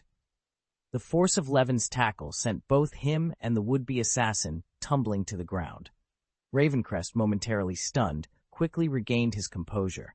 He looked down at Levin, who was struggling to subdue the attacker, and then at the dagger that had fallen to the ground. Without a second thought, he picked up the weapon and drove it into the attacker's chest, ending the threat once and for all. Breathing heavily, Levin rolled off the now lifeless body of the assassin. He looked up at Ravencrest, who extended a hand to help him to his feet. "Thank you," Ravencrest said, his voice filled with genuine gratitude. "You saved my life." Levin nodded, still catching his breath. "It was nothing, my lord. I couldn't let you fall." The surrounding elves, having witnessed the dramatic turn of events, erupted in cheers. Their commander was safe, and their spirits were lifted by the bravery of both Ravencrest and Levin. The tide of the battle seemed to shift in their favor, as the elves fought with renewed vigor and determination. Maiev, who had followed Levin through the chaos, finally reached them. She looked at Levin with a mixture of relief and exasperation. "You could have gotten yourself killed," she scolded, though her eyes betrayed her concern. Levin managed a weak smile. "But I didn't. And now we have a chance to win this fight." Ravencrest clapped a hand on Levin's shoulder. "Indeed, we do. Let's finish this battle and drive these demons back to where they came from." With their spirits high and their resolve strengthened, the elves rallied around their commander and his unexpected savior. Together, they fought with a ferocity that the demons could not withstand. The battlefield echoed with the sounds of clashing swords and the cries of victory, as the Night Elf resistance pushed forward, determined to reclaim their land and their freedom. The belt was obviously not a weapon used to deal with demons. Ethan's heart suddenly raced. He saw the cavalryman pull out his dagger, tilt his body slightly, and move straight towards Ravencrest's back with cold and determined killing intent in his eyes. "Be careful." Ethan shouted as hard as he could, but his voice was so weak amidst the chaos of the battlefield that Ravencrest couldn't hear his warning at all. In desperation, Ethan instantly transformed into a phoenix and planned to use apparition to appear next to Ravencrest. However, his position at this time was too far away from Ravencrest, and the previous fierce battle with Neltharion had consumed a lot of his energy, so his movements were inevitably a step slower. The assassin noticed Ethan's strange movement. He narrowed his eyes, and a cruel expression of a desperate fight appeared on his face. He held the dagger tightly and stabbed forward, his movements swift and decisive. The assassin's dagger was accurately inserted into the back of Ravencrest's neck, where high-density nerves are distributed and connected to the cerebellum that controls movement, which is quite fatal. The most important thing is that after being hit hard there, the person will completely lose the ability to move. Ravencrest moved slightly on the saddle, seeming to realize something was wrong. He dropped the sword in his hand and touched the dagger behind his neck. However, the soldier had quickly pulled out the dagger, and blood spurted out from the wound in an instant, splashing on his originally noble and gorgeous robe, staining a large area red. Most of the surrounding elves were still immersed in the enthusiasm of the battle and had not noticed this sudden change. The assassin took the opportunity to discard the dagger in his hand, jumped onto his mount, and tried to escape in the chaos. However, at this moment the crowded throng was like turbulent seawater, blocking his way and preventing him from escaping smoothly. Ethan finally appeared next to Ravencrest in the form of a phoenix. The elves looked at the sudden appearance of the firebird in shock, wondering why he appeared here. Not long ago, they had witnessed a fierce battle between this phoenix and the Black Dragon King Neltharion in the air. However, Ethan couldn't care less about the elves' surprise and confusion at this moment. He knew that the most important thing now was to catch the assassin and avenge Lord Ravencrest. His eyes quickly searched the crowd, trying to find the figure of the assassin. Chapter 688, Self-Ending Everything Happened Too Fast. Until then, Ravencrest's body trembled and fell forward, with unwillingness and anger still lingering in his eyes. His followers, waking from a dreamlike state, rushed forward to catch their lord. Several quick-reacting elves managed to reach Ravencrest just in time, preventing him from falling off his mount. "Quick, save the lord!" someone shouted loudly. The elves began to search frantically for the moon god priest. Another person took out a bandage, attempting to stop the bleeding and treat Ravencrest's wound, but it was already too late. Ravencrest's face had turned pale and weak, and his life force was rapidly draining away. The assassin urged his mount hard, trying to find a way through the crowded throng. However, the crowd was too dense, and his mount, the Nightsaber, could not break through the wall of people. He looked back and saw the phoenix approaching rapidly, its eyes flashing with the flames of anger and revenge. A look of despair crossed the assassin's face. He realized that he had no way out. Once the soldiers in front of him knew that he had killed their lord, they would immediately tear him to pieces. He growled low and gave the order to the Nightsaber. Ethan was surprised to see the Nightsaber suddenly leap and swipe at a soldier blocking the road with its huge claws. The soldier was knocked to the ground defenselessly, and the Nightsaber quickly turned around and bit another elf's throat. The soldiers did not realize that this was an attack driven by the assassin in an attempt to escape. They were stunned by the sudden assault, thinking the leopard must be mad, and they retreated one after another, fearing the crazed beast. The leopard made a way through. But at this moment, Ethan was quickly approaching the assassin. He flapped his wings lightly and landed on the back of the Nightsaber like lightning. He stretched out his sharp beak and pecked at the leopard's waist. Pfft!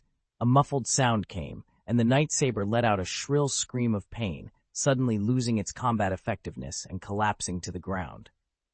Ethan's attack did not stop. He extended his sharp claws and grabbed the Nightsaber under the chin. His claws sliced through its black fur like sharp knives, and blood immediately splashed out, sprinkling on Ethan's body. However, as soon as the blood came into contact with Ethan's high-temperature feathers, it instantly evaporated into streams of white smoke. Ethan suddenly felt a sharp pain in his left wing. He turned his head slightly and saw that the assassin's dagger had deeply penetrated his wing. The dagger caused more than just physical pain. Ethan could clearly feel a cold and evil curse invading his body through the wound. This dagger was no ordinary weapon. It was obviously a deadly tool specially designed for assassination, blessed with special magic. The curse attached to the dagger was powerful enough to ensure that even if the assassin failed to hit the target's vitals accurately, he could still kill with one blow. making the victim unable to stand up again or be resurrected by any means. The organizer of this assassination had clearly spent a lot of money and planned meticulously, aiming to kill Ravencrest and prevent any possibility of resurrection. However, the assassin had overlooked one crucial detail. Ethan was not an ordinary creature, but a phoenix bathed in purifying fire. These curses and poisons were restrained by the holy power of the phoenix and could not survive in his hot and pure phoenix fire. When the assassin saw that his attack had failed, a trace of fear and unwillingness flashed in his eyes. He held the sword tightly and tried to attack again. However, the moment he swung his sword, Ethan suddenly spread his wings, and a powerful gust of wind burst out instantly, throwing the assassin's whole body away like a fallen leaf. Although the assassin was highly skilled and moved as swiftly as the wind, his abilities were no match for absolute power. Moreover, he found himself amidst thousands of troops with nowhere to hide, and it was daytime, rendering many of the night elves' unique abilities and advantages useless. In other words, the assassin was fighting Ethan in the most unsuitable environment. While the power of the phoenix cannot be compared to that of a dragon, it was more than sufficient to handle a night elf assassin. Ethan, in his phoenix form, gracefully rose from the body of the night saber, exuding fierce power with the flutter of his wings. His gaze, intense and unwavering, locked onto the assassin who had been thrown aside. With a flash of his body, he attacked like a ray of fire. To keep the assassin alive for interrogation, Ethan deliberately suppressed his urge to use fire magic. The assassin, clearly a battle-hardened master, quickly adjusted his body mid-air after being thrown by the phoenix. When he landed, he rolled and stood up steadily, holding his sword with a cold light flashing in his eyes and a sneer on his lips. He shouted at Ethan, "Damn monster! Do you think you can defeat me like this?" As he spoke, he swung his sword forward, aiming directly at Ethan's vitals. However, Ethan calmly transformed his feathers into flames, and the high temperature instantly turned the sword into a wisp of molten iron. The assassin looked at the hilt of his sword in astonishment, feeling an inexplicable fear. He cursed his luck, wondering how he had encountered such a strange druid whose bird form had fire elemental effects. Worse still, his cursed dagger couldn't resist the fire element. After stabbing Ethan, the phoenix showed no reaction, which the assassin found incredible. Ethan seized the opportunity to fly toward the assassin's feet. Although the assassin reacted quickly and jumped up, he couldn't completely avoid the blow. Before he even hit the ground, Ethan's sharp beak had accurately struck his body. The phoenix's beak penetrated his armor like a sharp sword, stabbing into his flesh. The assassin screamed in pain, looking at Ethan in horror, and fell backward involuntarily, still clutching the hilt of the molten sword. Before landing, the assassin twisted like a kite and struggled to stand up, panting as he tried to reposition himself. He held the hilt of the sword tightly, then looked at Ethan fiercely, even making a provocative gesture, daring him to continue the attack. In the previous battle, the assassin felt he had figured out Ethan's tactics. Although this strange firebird was powerful, it wasn't as agile as he was. He was confident he could continue fighting. However, his provocation failed. Ethan did not launch an immediate attack as the assassin had hoped. Instead, he flapped his wings and slowly took off, seemingly planning a more violent offensive from the air. As a bird, the phoenix's combat capabilities on the ground and in the air were vastly different.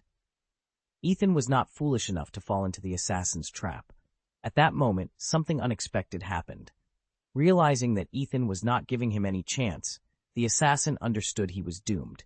He suddenly pointed the dagger at his own throat, shouted, "Long live Sarah!" and stabbed himself violently. The dagger pierced his throat easily. He fell forward, and blood spurted out, staining the ground red. Although his eyes remained wide open, they were lifeless. Ethan angrily approached the assassin's dead body. He had not expected the assassin to be so determined, preferring suicide over capture. Ethan decided to save his life. He lowered his head, and a crystal tear slipped from the corner of his eye. Ethan's eye gently fell on the assassin's hideous wound. Strangely, the moment the teardrop touched the wound, a warm and powerful vitality was injected into it. The wound began to heal rapidly, visible to the naked eye, This was the effect of Feng's tears. However, that was all. The body still showed no sign of life. Ethan's heart sank. He changed back to his human form and took out a bottle of precious rejuvenation elixir from his pocket. This product of the Philosopher's Stone not only extended life, but also had the miraculous effect of bringing the dead back to life. He carefully poured the elixir into the assassin's mouth, hoping to awaken the soul that had been cursed to take away his life. However, all efforts were in vain. The curse in the dagger was powerful and evil, like a dark shackle, firmly imprisoning the assassin's soul and preventing the elixir from working. Ethan couldn't even perceive the existence of the assassin's soul. It seemed to have completely disappeared from the world. Although he had already made some guesses, after unwillingly verifying it himself, Ethan was still disappointed. At this moment, Maiev came over, supporting the weak Tyrande. Ethan's younger brother, Gerard, also followed closely behind. After seeing his sister Maiev, the young officer's eyes flashed with surprise, but he didn't show any expression. After all, Lord Ravencase had just been killed in battle. In this situation, he had no time to reminisce with Maiev. Instead, he walked straight to Ethan and patted him hard on the shoulder. "You killed him, Druid." Jared's voice was full of admiration and excitement. "You avenged the Lord. Great, well done." Ethan just shook his head bitterly. He knew that this victory would bring no real consolation. He had failed to prevent Ravencase's death, nor could he save the assassin who was cursed to take his life. Chapter 689. Ethan's Methods. Ethan turned around, scanning the noisy and chaotic crowd until his gaze fixed on Ravencase, who was being carried high by several followers. These loyal soldiers, though deeply saddened, took firm steps, crossing the battlefield step by step, leading their respected leader away from the bloodshed and disputes. Ravencase lay quietly with his eyes closed, as if he had just fallen into a deep sleep. However, Ethan knew in his heart that this was not a peaceful slumber, but the end of life. His chin hung slightly slack on his chest, and one unsupported arm dangled lifelessly. This scene was so familiar to Ethan that it made his heart ache. "The Lord of Blackcrow Castle is probably dead," Ethan murmured softly. In fact, Ethan had been mistaken before, and Jared's words had had some effect, or perhaps he had done it on purpose. As an excellent battlefield commander, Ravencrest's presence was like a flag, leading the Night Elf warriors to move forward bravely and fight the devil in a bloody battle. His voice and his orders could always inspire the courage and strength deep in the hearts of soldiers at the most critical moments. However, everything has its advantages and disadvantages. Just as there are always shadows behind the light, Ravencrest's death also brought an unprecedented collapse of morale to the battlefield.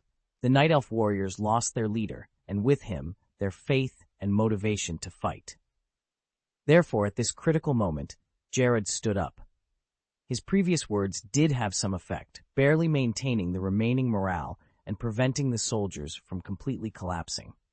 First, it would have been too embarrassing if the assassin had killed the commander in front of him and then escaped. Ethan's appearance undoubtedly saved some face for the resistance. He successfully defeated the assassin. Although he failed to save Ravencrest's life, he at least made the soldiers angry. But that doesn't mean Ravencrest's sacrifice had no impact. In fact, his death was like a heavy boulder weighing on the hearts of the rebels. The shock caused by the commander's death spread rapidly through the army with an unstoppable trend, like a silent plague, eroding the will of the soldiers. On the front line, the soldiers' pace began to falter. Their eyes lost the firmness they once had, replaced by confusion and fear. More and more people began to succumb to the panic rising from the depths of their hearts. They turned around and fled, leaving the battlefield to the ruthless enemy. Even the mages, known for their calmness, were now in unprecedented chaos. Their spells lost their former precision and power, becoming completely unorganized. At this critical moment, the Yingja siblings, who had reunited after a long separation, had no time to reminisce about the past. In their current state, they had no time to care about each other. Gerard stepped forward and rushed to the front line, trying to use his words and actions to calm the morale of the army and restore the order that was about to collapse. At the same time, Maiev also threw herself into the battle without hesitation.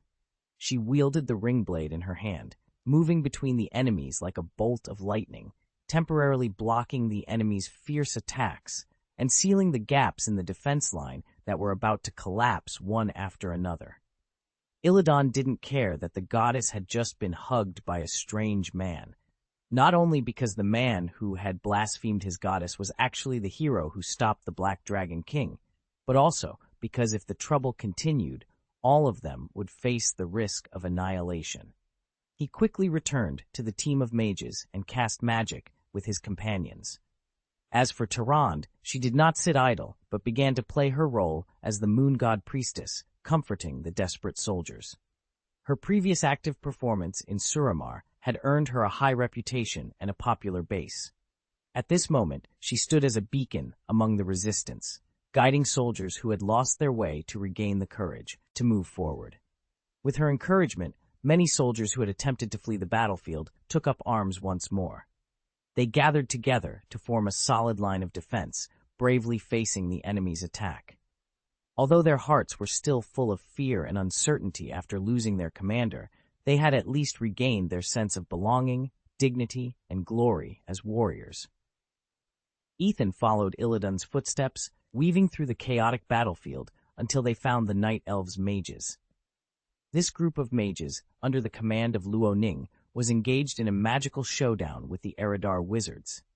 Luo Ning, a human archmage from the future, had already earned high respect among these mages due to his advanced magical knowledge. Even future strongmen like Illidan regarded him as an idol. "Listen, everyone," Ethan said directly before Luo Ning could speak. "I have a way to stop the attacks of these demons, but I need your cooperation." Luo Ning was slightly stunned. He turned to look at the strange elf who had suddenly appeared. From Ethan's attire, he could tell that he was a druid. "Need our cooperation?" Luo Ning frowned slightly, confused. "Sorry, the people here are all magicians who use arcane magic, which is very different from your natural magic. I'm afraid we can't cooperate directly. If you need help, maybe you should go to Malfurus."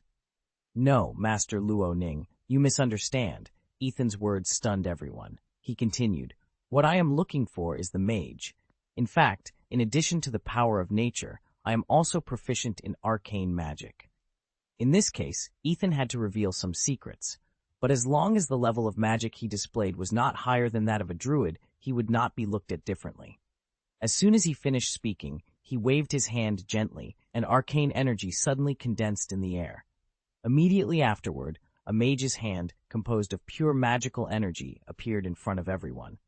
All the mages present were shocked by this sudden display. They had never seen anyone able to master both natural magic and arcane magic simultaneously.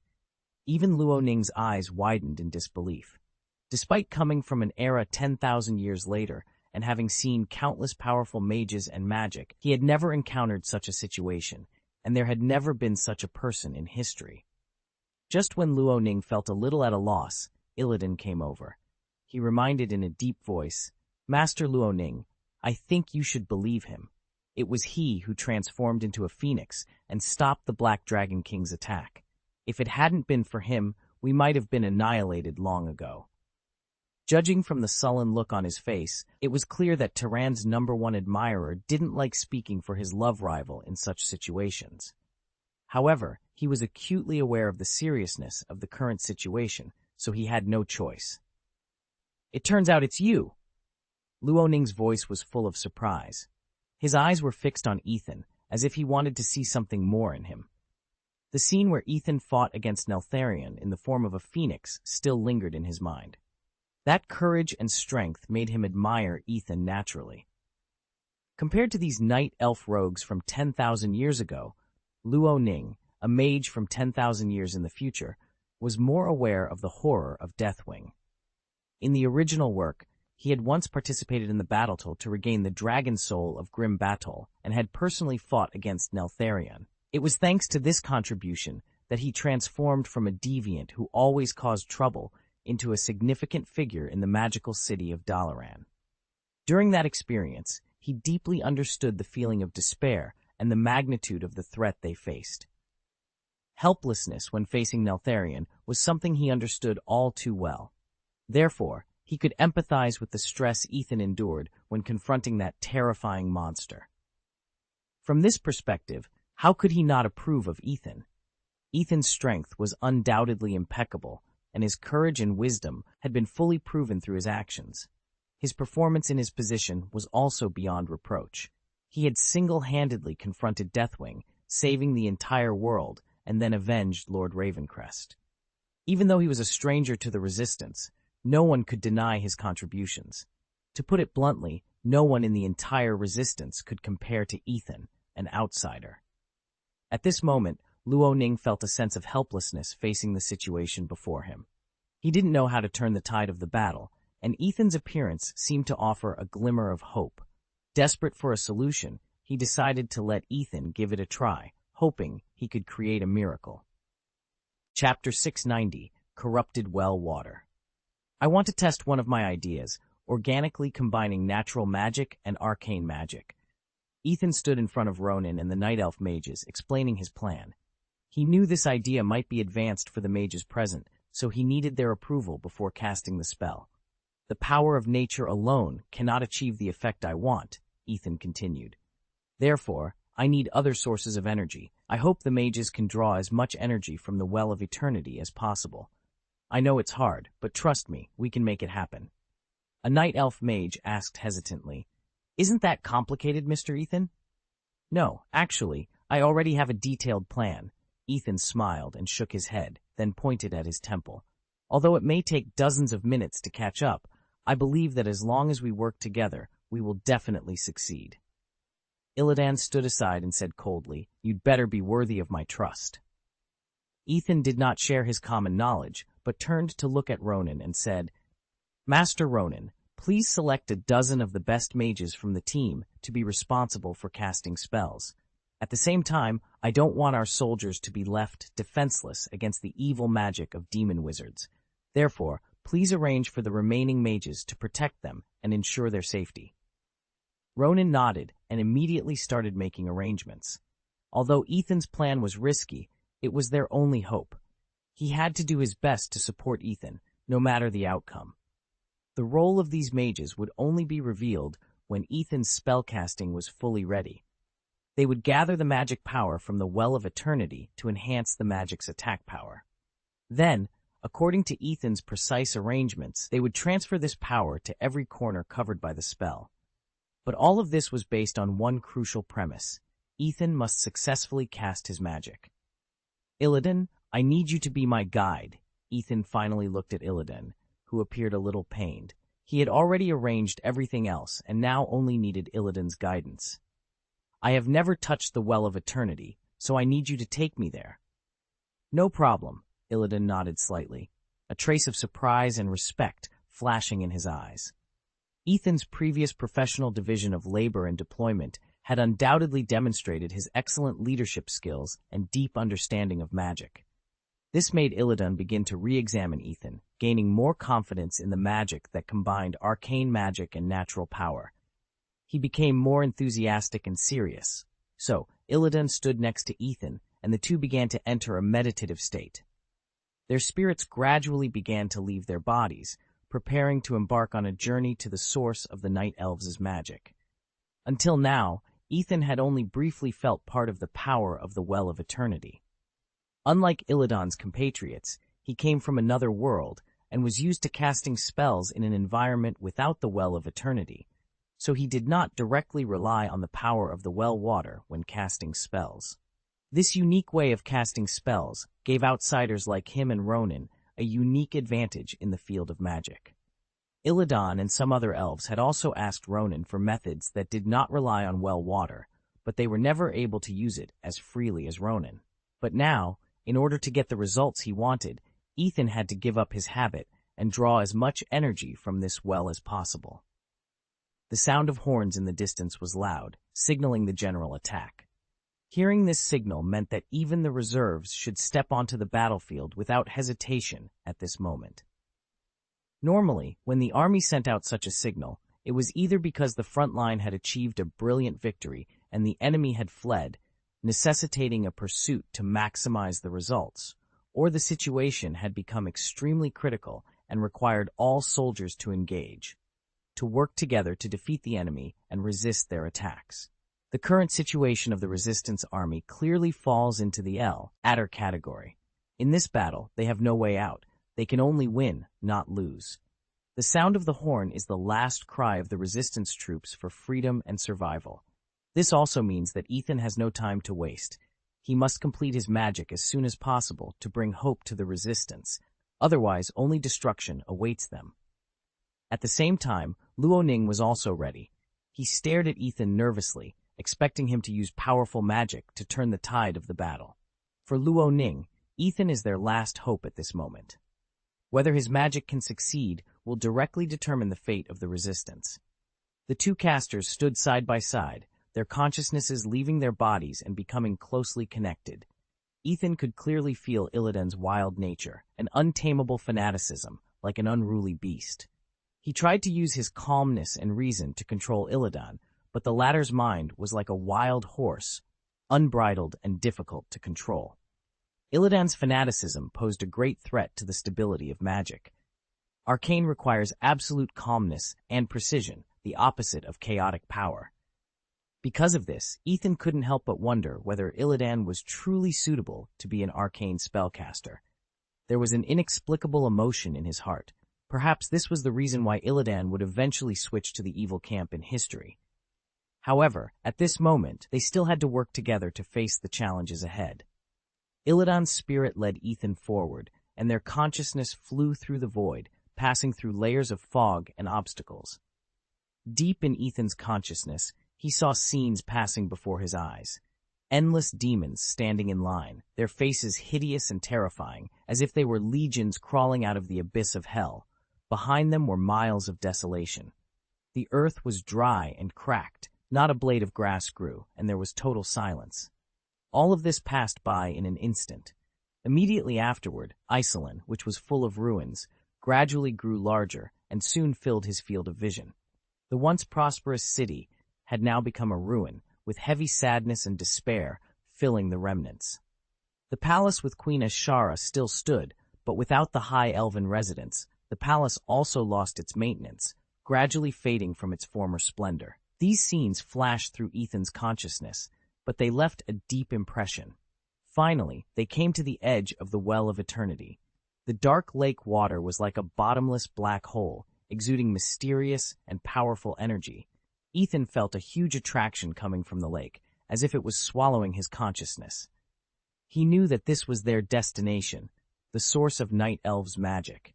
Ethan stood on the edge of the Well of Eternity. This was the first time he had been so close to this legendary source of mysterious power. He was completely shocked by the sight before him, and an indescribable feeling of awe surged in his heart. The deep darkness of the Well of Eternity was like a bottomless abyss. Endless energy surged in the well water, as if every drop contained the power to destroy the world. Ethan once thought that as long as he absorbed part of the mana that filled the continent of Kalimdor from this well, he would be able to feel its power. However, now he realized that he was wrong. That kind of thinking was too naive and superficial. The Well of Eternity itself is a source of pure energy, and the power it contains far exceeded Ethan's imagination. If it could be completely controlled, Ethan could become an unparalleled being, a true god. This tempting thought made Ethan's heart tremble. He seemed to see himself wearing the halo of a god, possessing endless power and being able to change the world at will. He seemed to have felt the boundless power of controlling the well water. All Ethan's dreams. When Ethan first donned the mage's robe, it felt like a dream come true. He believed that, if he wished, he could lift an entire city or transform it in an instant. With the power of ashes, he could summon the mighty of the earth and obliterate all who opposed him with thunderous force. He even imagined establishing his own floating city. No, that's not what I thought.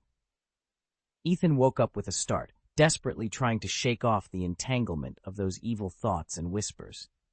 He immediately realized that this was the temptation of the ancient gods, a method they used to deceive people. This was how Neltharion was led astray by them, step by step, ultimately leading to his path of destruction. These ancient gods are indescribably evil beings, similar to the ancient god Cthulhu. They were sealed inside Azeroth by the Titans and are constantly seeking opportunities to escape their bondage. The Well of Eternity became their secret exit. Although they cannot escape through this hole, it is still enough to convey some of their malevolent will. Once upon a time, endless magical power surged here, pure and powerful, bringing hope and light to the creatures of Azeroth. However, as time passed, it was gradually eroded by darkness, eventually degenerating into an existence like Sargeras, becoming a symbol of evil and chaos. The situation is urgent, and now the arrow has to be fired. This time, Ethan must completely immerse himself in the magic of the Well of Eternity, absorb its power, and prepare for the upcoming battle. Chapter 691. It Will Rain Heavily. Ethan closed his eyes, took a deep breath, and then used his psychic powers to weave a strong psychic barrier around himself. This barrier was designed to withstand the terrible whispers from the old gods and protect his mind from being corroded by darkness. Ethan could sense Illidan's impatience growing, his curiosity becoming more intense. With the completion of the mental barrier, Ethan immersed himself in the lake. The well water was cold and dark, as if countless tentacles were trying to invade his consciousness. He struggled to stay awake and began to draw energy from the dark depths of the well. The surroundings were filled with powerful magical energy, which poured into his body like turbulent waves, making every cell in his body tremble.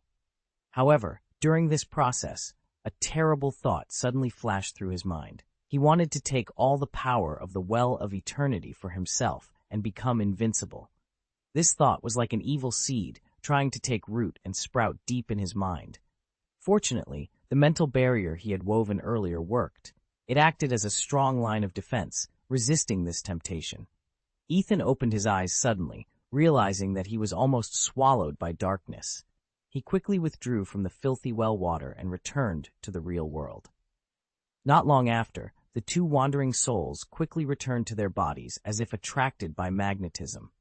Although they were far from the Well of Eternity, the connection between their bodies and the well water remained as close as ever, as if an invisible tie tightly bound them together. Ethan took a deep breath and immediately prepared to cast a spell. He had to act quickly to rid himself of the indescribable feeling of filth in his soul. This feeling was like an invisible hand, always fiddling with the depths of his soul, trying to lure him into darkness. By this time, the mages were already in place. They stood around Ethan, forming a huge magic circle. Everyone's face was full of anticipation, and they were all ready, waiting for Ethan's order. Once Ethan began to cast the spell, they would immediately amplify the intensity of the magic 100-fold and then unleash it violently on the enemy. Ethan stared ahead and began to brew weather spells in his heart. Both druids and mages had magical abilities to manipulate the weather. In contrast, druids who mastered the power of nature were undoubtedly more adept in this aspect. However, with Ethan's current druid level, the range of weather he could influence was limited. The goal he wanted to achieve would require a demigod druid at least, perhaps someone like Malfurion from 10,000 years in the future. Therefore, he needed to use the power of the mage group and the Well of Eternity to assist him. "Are you ready?" Ethan asked in a low voice. "Ready," the mages replied in unison. Ethan nodded and closed his eyes. He began to recite the mantra silently in his heart, then suddenly opened his eyes. His hands moved rapidly in the air as he muttered words. A powerful magical energy began to emerge from his body and quickly spread to the surroundings. At the same time, the mages also started their chants, and a large amount of magic began to gather, activating all the elements in the world under Ethan's control. Their magical energy merged with Ethan's, forming a more powerful force, which was then injected into the surrounding atmosphere. At some point, sparse raindrops began to fall from the sky. They patted the ground gently, as if silently crying for the tragedies on the battlefield. Luo Ning raised his head and looked at the gray sky, feeling an inexplicable sadness in his heart. As time passed, the raindrops gradually became denser, piercing the earth like countless thin needles, making a crisp sound. Soon, the rain began to pour down rapidly, forming silver curtains that drenched the battlefield. Curtains of water enveloped the entire world. Lightning and thunder dominated the sky, with dazzling bolts piercing the darkness and deafening thud echoing in everyone's ears. The battlefield mirrored the storm's intensity. Sadness, anger, despair, and a myriad of complex emotions intertwined in the hearts of the combatants, reflecting the increasingly gloomy weather. Suddenly the wind rose, raging across the battlefield like an angry giant beast, roaring as if mourning for the elves who had lost their comrades and relatives. The storm battered everything, causing trees to sway and groan under the strong wind. The rain, driven by the wind, became faster and more violent, gathering into raging torrents that overwhelmed everything on the ground. The muddy terrain was riddled with holes from the relentless downpour, and the bloodstains on the battlefield were washed away, leaving only desolation. However, in the center of the storm, the mage group remained miraculously unaffected. They stood firmly in place, maintaining their spellcasting posture. Ethan Quille's eyes widened in disbelief as he observed the scene. He took a few steps forward, wanting to test the intensity of the rain, but as soon as he left the range of the magic circle, he was immediately hit by the heavy downpour. The rain, summoned by Ethan, poured down like a galaxy, its powerful impact causing him to stumble and fall into the muddy ground. The relentless rain continued to beat down on him, soaking his clothes and clinging to his body, making him feel a biting cold. Ethan struggled to stand, but the rainstorm's impact prevented him from moving. "Is this his magic?" Ethan blurted out, his voice weak against the storm's roar. He looked at the group of mages who still stood firmly, his heart filled with shock and awe. This storm was indeed caused by Ethan's magic, but every time he thought about the young night elf druid's ability to control such a powerful natural force, he felt disbelief. He couldn't fathom that such talents existed among the druids from 10,000 years ago. But if that was the case, why didn't the name Ethan Quille appear in history? With heavy rains and strong winds roaring, the war was finally forced to a halt. The armies of both warring parties retreated with difficulty in the wind and rain. The demons retreated into the ruins destroyed by Neltharion, while the elven army quickly withdrew in the opposite direction. At this moment, they all faced a new and equally dangerous enemy, the raging rainstorm. The heavy downpour washed away the earth, causing mudslides and making the roads muddy, significantly reducing their marching speed. A towering mountain landslided under the heavy rain, collapsing and crashing towards a group of unprepared demon guards. A huge hellhound struggled in the soft soil, but its 4 claws had lost their former power and couldn't find a point of strength. Eventually, it and its owner slipped off the ridge and fell to their deaths in a mud desert. As the armies of both sides disengaged, Ethan began to adjust his strategy. He once again called upon the power of nature to project its wrath towards the enemy. Under his control, the clouds in the sky began to roll and surge, forming a huge vortex that slowly moved towards the burning legion's position. Gradually, the retreating elven army noticed that the rain on their side began to weaken, while the burning legion fled in all directions on the land ravaged by Neltharion. The heavy rain over there was as fierce as the wrath of the sky, threatening to submerge the entire world in floods. Ethan looked up and found the rain above his head had stopped. Ethan clearly saw that the heavy downpour was now moving towards Aesolin, the base camp of the burning legion. "Well done, Druid, well done!" Ethan couldn't help but shout in praise. However, the heavy rain was only the prelude to divine punishment. Soon, strong winds and thunder joined the crusade against the demons, as if nature itself was hostile to these dark creatures. A deafening thunderclap tore the sky apart, and countless lightning bolts snaked down like silver serpents, striking the demons with precision. No doom guards flew in the sky anymore. These demons, once arrogant in the air, had now become the primary targets of the fierce winds and thunder. Their massive bodies swayed in the strong wind, and their wings shattered under the bombardment of lightning.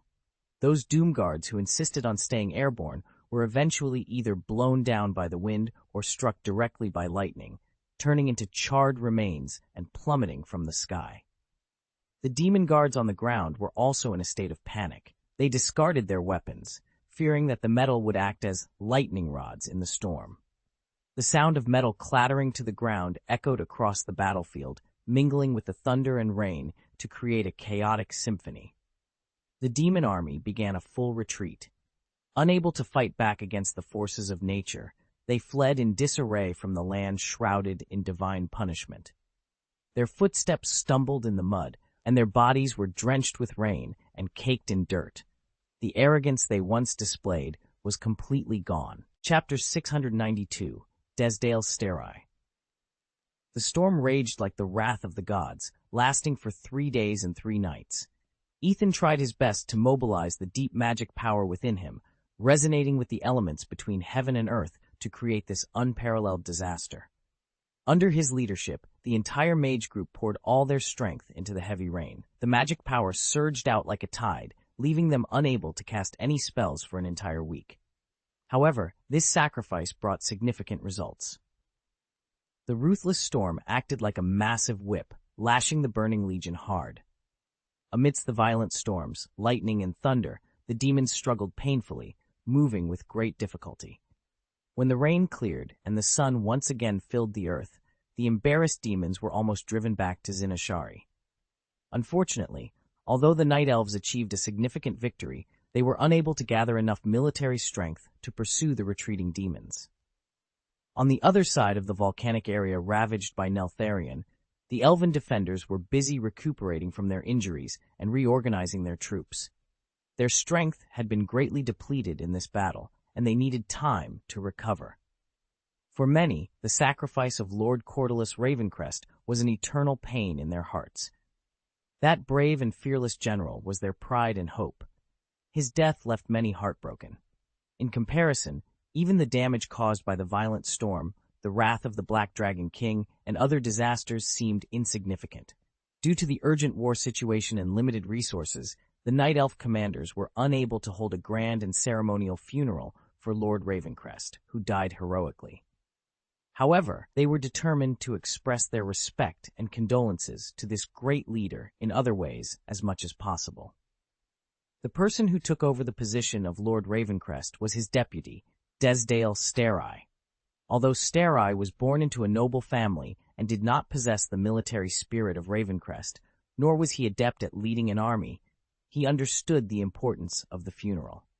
This was not just a simple farewell ceremony to Lord Ravencrest, but also an opportunity to gather the morale of the army and encourage and motivate the entire force. So, he ordered a simple and solemn funeral ceremony to be prepared. A 4-wheeled vehicle pulled by 6 knight sabers was slowly driven out, with the body of Lord Ravencrest lying on it. He crossed his arms over his chest and held the battle flag of his headquarters tightly in his hands, declaring his loyalty and bravery to the world. The body was surrounded by a wreath of night lilies, exuding a light fragrance and conveying endless grief. In front of the vehicle, a group of soldiers from Black Crow Castle lined up solemnly. Their tall postures and firm eyes showed their loyalty and respect for the Lord. Another team followed closely behind the vehicle. Their mission was to prevent the elves among the crying crowd from trying to touch the body, thus protecting Lord Ravencrest's remains from damage. Along the way, the herald blew a wailing horn, and the sad and loud sound penetrated the sky, shaking the hearts of every elf present. It not only conveyed grief, but also warned any elves in front who wanted to approach, asking them to keep an appropriate distance to maintain the solemnity and sanctity of the funeral ceremony. When everything was ready, Lord Ravencrest's body was buried in a peaceful cemetery, resting alongside all the elven warriors who had died in foreign lands. Then a majestic red dragon suddenly arrived at the scene, instantly attracting everyone's attention. This red dragon's name was Cleostras, and he was the only lucky one among the dragons to escape Neltharion's time storm. He narrowly avoided disaster by being late to the ill-fated party. The reason for his tardiness was related to the deep friendship between Crassus and Archdruid Malfurion. In fact, Crassus was Cleostras's name when he was in elf form. He met himself from the future. With his knowledge of his past, Crassus easily won the trust of Cleostras from 10,000 years ago. Through this relationship, Crassus cleverly persuaded the dragons to join the war. However, the cognitive fog caused by the time paradox led him to overlook the potential threat of Neltharion, thus setting the stage for a series of tragic events. This was a foreshadowing of the outcome. In fact, the time-traveling trio were all affected by cognitive fog, ensuring they could not significantly alter history. But Ethan didn't face this issue because he didn't come from 10,000 years in the future. He came from another world. He didn't have the same causal entanglements with this world. His understanding of the intelligence of this world came from the Warcraft series in his previous life, and therefore he was not affected by cognitive fog. After successfully contacting the dragons, they sought help from other wilderness demigods. However, when they returned full of hope, they were shocked to find that under Neltharion's rampage, the Resistance and the Burning Legion had fallen into a lose-lose situation. At this moment, Cleostras sadly took on the role of a funeral incinerator. He spread his wings and flew high, hovering in midair. Hundreds of elves gathered around to watch this solemn and sad scene. They stood at a distance, where they could see the cremation process clearly without being in danger, and watched silently. The red dragon took a deep breath and then exhaled a blazing flame. Although the surrounding air was very humid and heavy due to 3 days of heavy rain, the flames from the red dragon were still enough to turn the remains of Ravencrest and the other dead to ashes. The flames struggled to burn in the moist air, and the remains of Ravencrest and other warriors gradually turned to ashes in the raging fire. Their heroic deeds would forever be engraved in the hearts of every elf and become a source of strength to inspire them to move forward. The elves who were watching lowered their heads in silence for these fallen heroes. Their eyes were filled with tears, and their hearts were filled with endless sorrow and respect. Against the backdrop of the flames, the entire funeral scene looked solemn and sacred. As the flames gradually died down, the ashes dispersed in the wind. The elves dispersed one after another, but the respect in their hearts would never dissipate. Next, in the Night Elf army, the change of power began. Desdale Stareye was officially elected as Supreme Commander by his colleagues, taking over the position of Lord Ravencrest, who had died heroically. The first thing Stareye did after taking office was to conduct an inspection of the entire army. After all, the army was organized. The assassin was not anyone in the army, which meant that he could not simply wear a rebel uniform. Armor appeared in the army swaggeringly, and there must be soldiers involved with the assassins hidden in the army. With the help of magic, they soon found 2 betrayers with different intentions. The 2 soldiers were executed after a series of fruitless interrogations, but their presence still left Stareye with a chill in his throat. They hid the fact that the assassin's true identity was Varosan, the captain of Queen Ashara's guard. No one could direct his actions except Queen Ashara herself. Therefore, the culprit who killed Lord Ravencrest was actually the Queen herself. As a representative of the nobility, Stareye knew the importance of this secret. He couldn't let other elves know this fact, because the current coalition was gathered together under the banner of Qingjun's side, uniting all the upper and lower elves. Once the truth was revealed, the conflict between the high-level elves and the low-level elves in the coalition would be completely detonated. The upper elves had always been the Queen's right-hand assistants in ruling the people. Their power and prestige were based on the Queen's trust. If the truth were revealed, the lower elves would despair of the Queen and lose trust in the upper elves. By then, Stareye's current power and prestige would vanish. How could Stareye, who had always sided with the nobles, allow this to happen? Therefore, Stareye decided to investigate the matter closely but discreetly to avoid causing unnecessary panic and suspicion. He secretly convened a group of confidants to discuss response strategies. However, for Ethan, all this power struggle had nothing to do with him. He was not the kind of person who sought to cling to powerful people. In the world of Harry Potter, he was a powerful person himself, and he had no intention of trying to please the new noble commander, Desdale Stareye. Since taking over Ravencase's position, Stareye's behavior had become increasingly nepotistic. He replaced all important positions with nobles, ignoring the truly talented officers who had worked their way up from the lower ranks. Ethan, a hero who had saved the rebels from danger many times, was naturally not immune to this prejudice.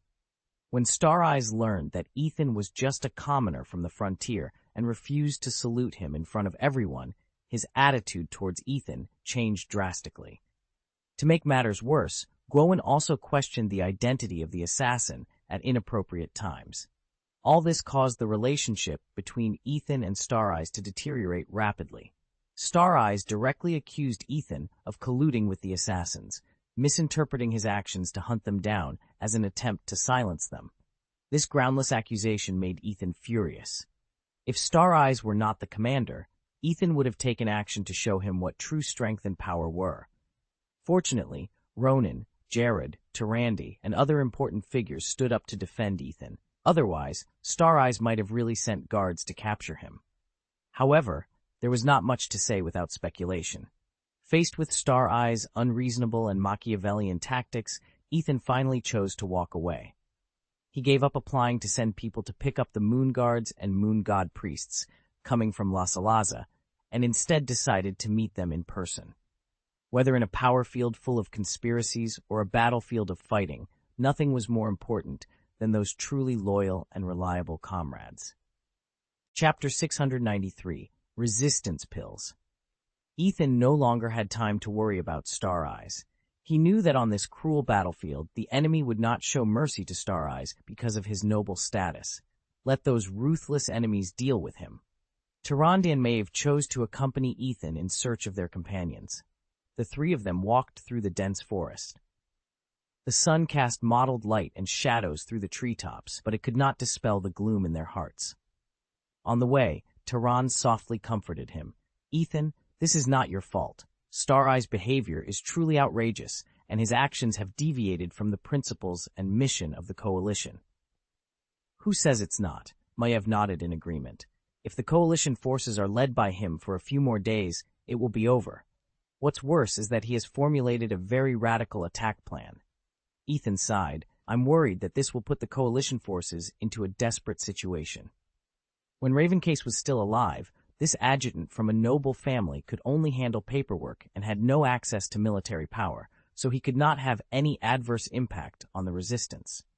However, since Ravencase was killed, no one in the Coalition forces dared to challenge Star Eyes' authority head-on. Star Eyes is tall and powerful, and his majesty and power are intimidating. In habitual obedience to his noble status, no one can resist his tyranny. From then on, the top ranks of the Coalition forces were occupied by a group of unlearned nobles. There was no longer a noble general with a lot of experience like Black Crow leader. It would be good if a person like Desdale Star Eyes could settle for mediocrity. The worst thing is that this guy actually has great ambitions, but combined with his incompetence, people are even more worried about the future. This is just like the fastest way for the wealth of a wealthy family to shrink is for the rich second generation to start a business. Azeroth follows the same logic. If he continues like this, his ambition may only lead him and his people to the abyss of destruction. "We can't pin our hopes on Desdale, Ethan," may have suddenly turned to Ethan and said urgently. "We have to find a way. The smoke of the war has not completely dissipated, and both Tyrande and Maiev have begun to seek new strategies." Maiev admired Ethan's performance in the war and fully recognized his wisdom and decisiveness. She believed Ethan may be able to point them to 10 clear paths. "How?" Ethan frowned slightly, thought for a moment, and then said half-jokingly, "I think your brother Jared is quite popular among the warriors. Why don't we overthrow Star Eyes and let your brother be the commander-in-chief?" Not very good. As soon as he finished speaking, Maiev twitched her lips helplessly. "Ethan, stop showing your sense of humor. What we need now is a practical plan, not a joke." Maiev didn't know that Ethan was not joking. After the failure of Star Eyes in history, her brother, Lord Shadowsong, was the one who succeeded him. Ethan did not expose this point, thought for a while, and said, "Logically speaking, once Ravencase dies, his children should inherit the Black Crow Fortress. We can find them to suppress Star Eyes and balance the current situation." "Are you talking about Elisana Ravencrest?" Tyrande frowned slightly when she heard this. She was more familiar with the affairs of the Ravencrest family than Ethan and Maiev. She shook her head gently and reminded, "I have met her before. As soon as she heard the news that her father was killed in battle, she immediately broke down. I'm afraid she now has no ability to inherit her father's legacy, let alone suppress star eyes. The mud can't hold up the wall, so there's nothing we can do. After listening to Tyrande's words, Ethan sighed helplessly. In this case, we can't place our hopes on the Night Elves. We must look for other races, form an alliance to fight against the enemy together. Other races? Tyrande and Maiev both looked at Ethan in surprise. Ethan had never considered this possibility. Yes, other races. For example, the Tauren, who possess great strength and tenacity, the Wild Boars, who despite their savagery have formidable fighting power, and the Pandaren, who are highly skilled in martial arts and rich in wisdom. Ethan knew this well. The emergence of demons affects not only us Night Elves, but all living beings in Azeroth. If we can ally with them and fight against the demons together, the balance of victory may tilt in our favor. What a great idea, as expected of you, Tyrande said, clasping his hands together, his eyes shining with admiration. This suggestion was very consistent with Ethan's identity. After all, his character was a Night Elf druid who had traveled far and wide, gaining an in-depth understanding of various races. I have seen the power of the Tauren, Maiev nodded in agreement. They are not only physically strong, but also full of wisdom. More importantly, they have gentle personalities and are indeed trustworthy allies. The Tauren are indeed the most suitable allies, Ethan suddenly pointed out, but there is a problem that is difficult to solve. What's the problem? Tyrande and Maiev asked in unison. Tauren are a nomadic people. They do not have a fixed settlement, Ethan sighed and explained. This means that we need to spend a lot of manpower and time to find them. Moreover, nomads generally do not appear in the forest. They prefer to live in plains or plateaus and in rugged areas such as mountains. Only there can we find their traces. Plains or plateaus. Upon hearing this, Tyrande and Maiev both fell into deep thought. They took out a map and examined it carefully.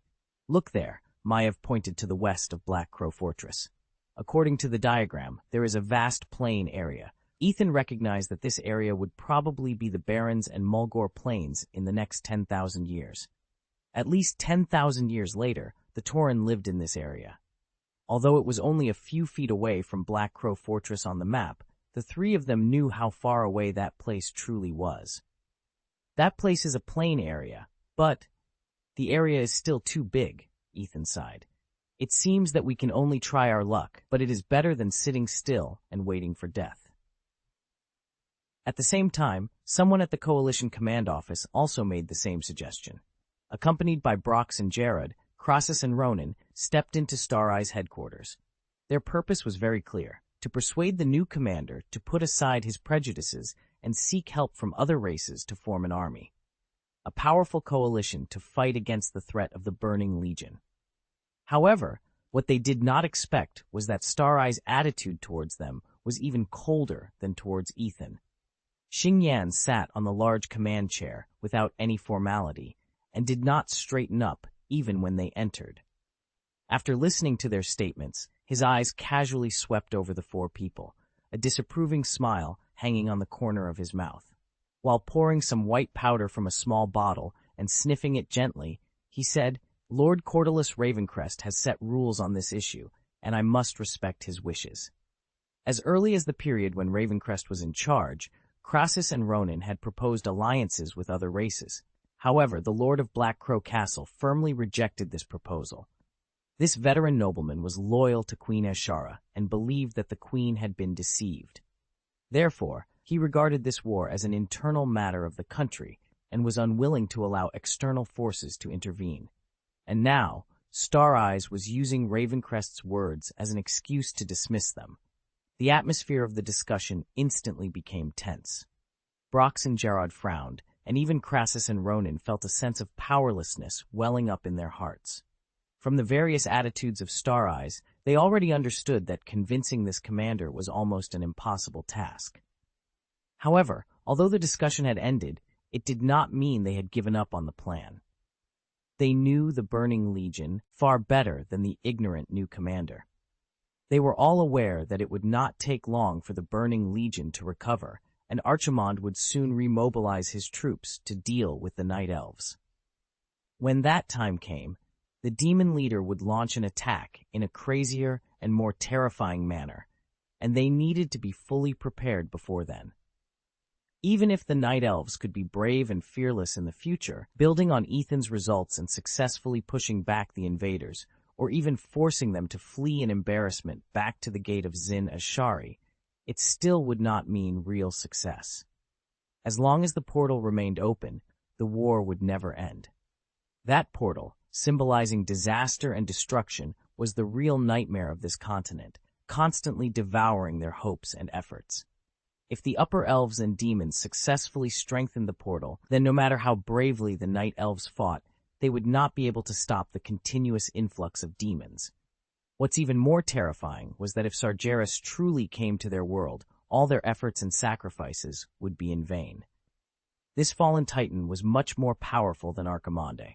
He could sweep through thousands of armies with just a wave of his hand.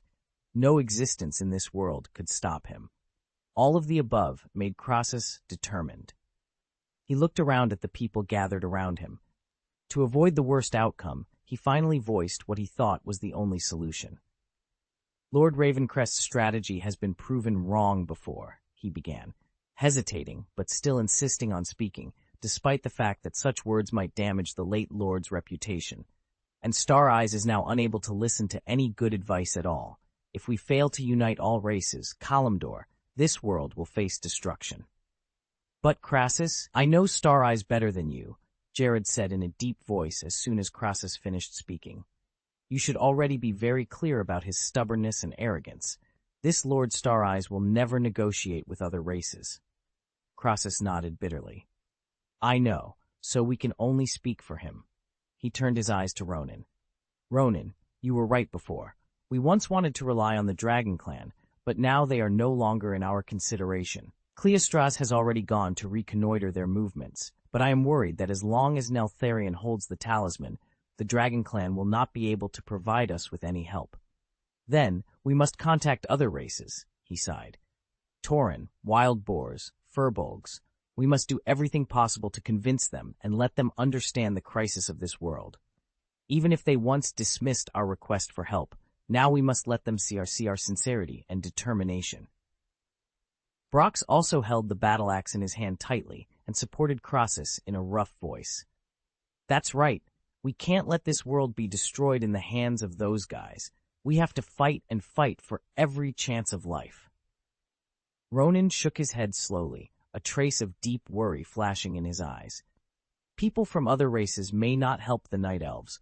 For a long time, the Night Empire has been encroaching on their territory, and the Night Elves' attitude towards them is almost the same as that of the Burning Legion. They are eager to see them completely eradicated. How could they forget these hatreds and the grudges of life and death that have lasted for centuries with you, Crassus? Crassus was silent for a moment, finally nodding, admitting that what Ronan said was reasonable.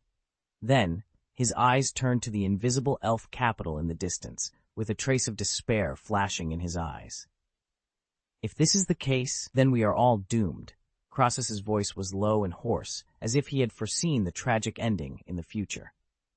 The swords of the Burning Legion are sharp and ruthless, and the evil power of the Dragon Soul is even more.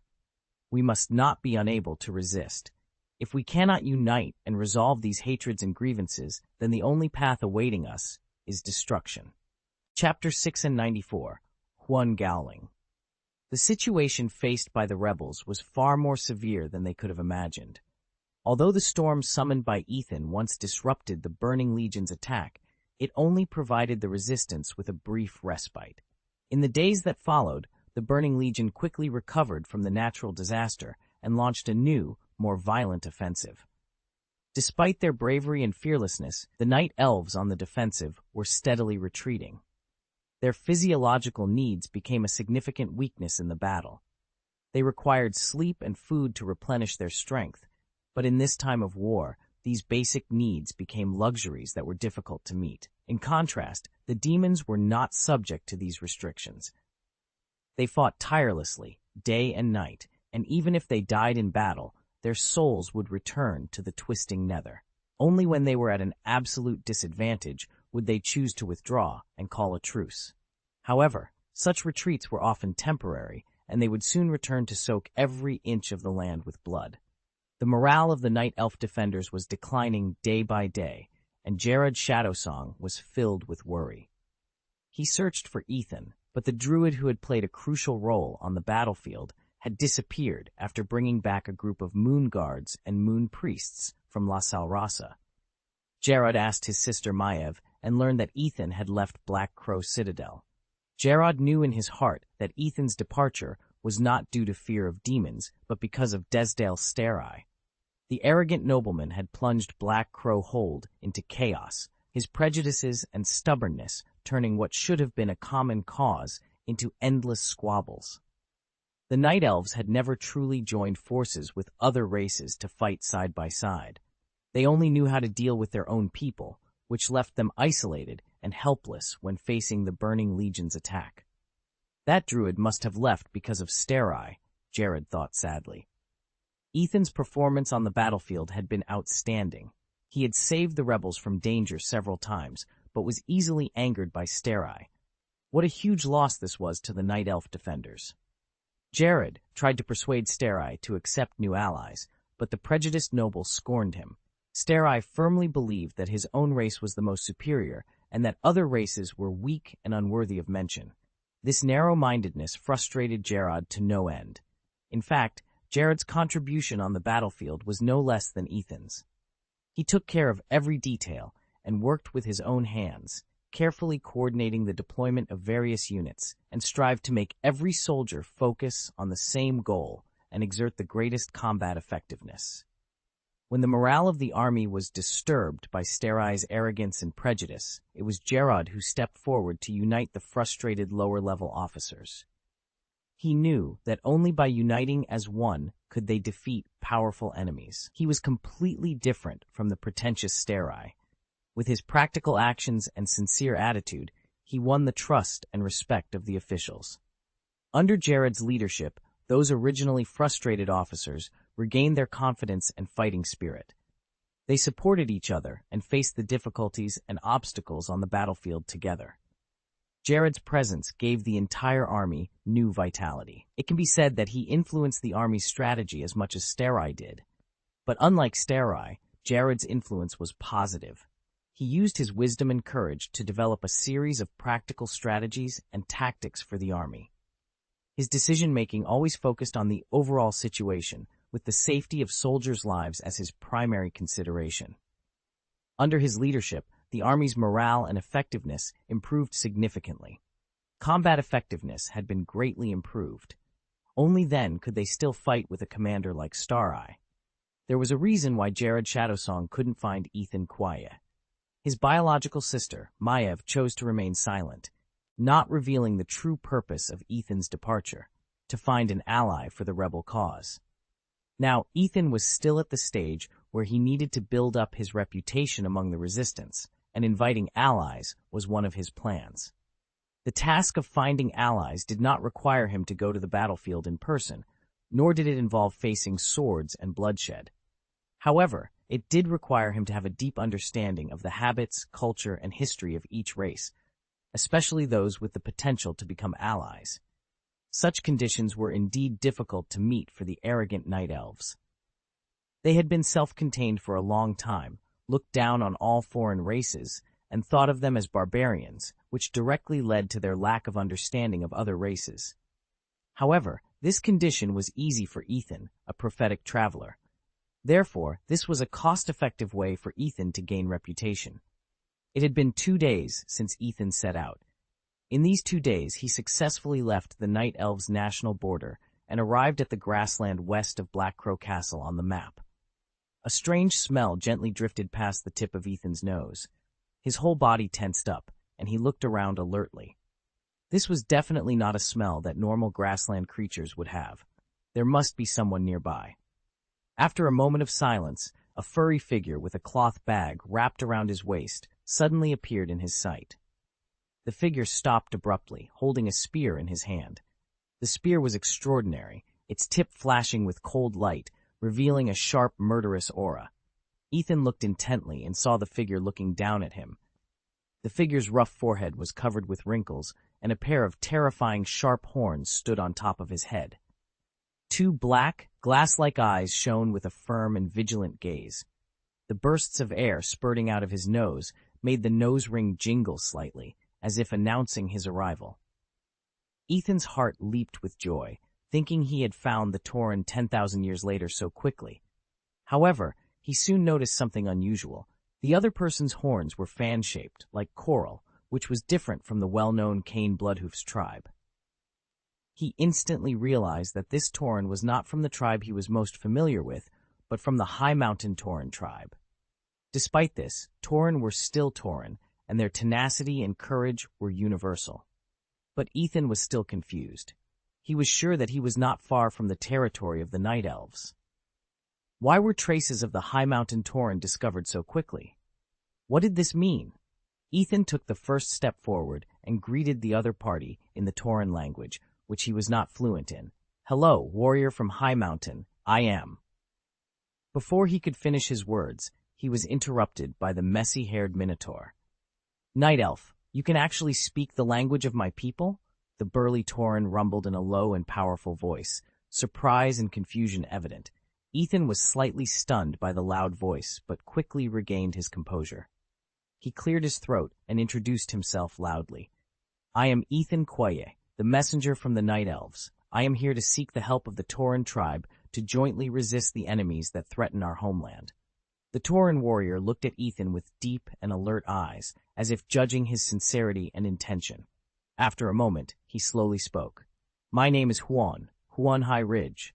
I am the wielder of the Eagle Spear." As he spoke, he raised the spear in his hand high. The sharp, curved spearhead shone coldly in the sun, as sharp as an eagle's talon. Ethan noticed that there was a piece of skin.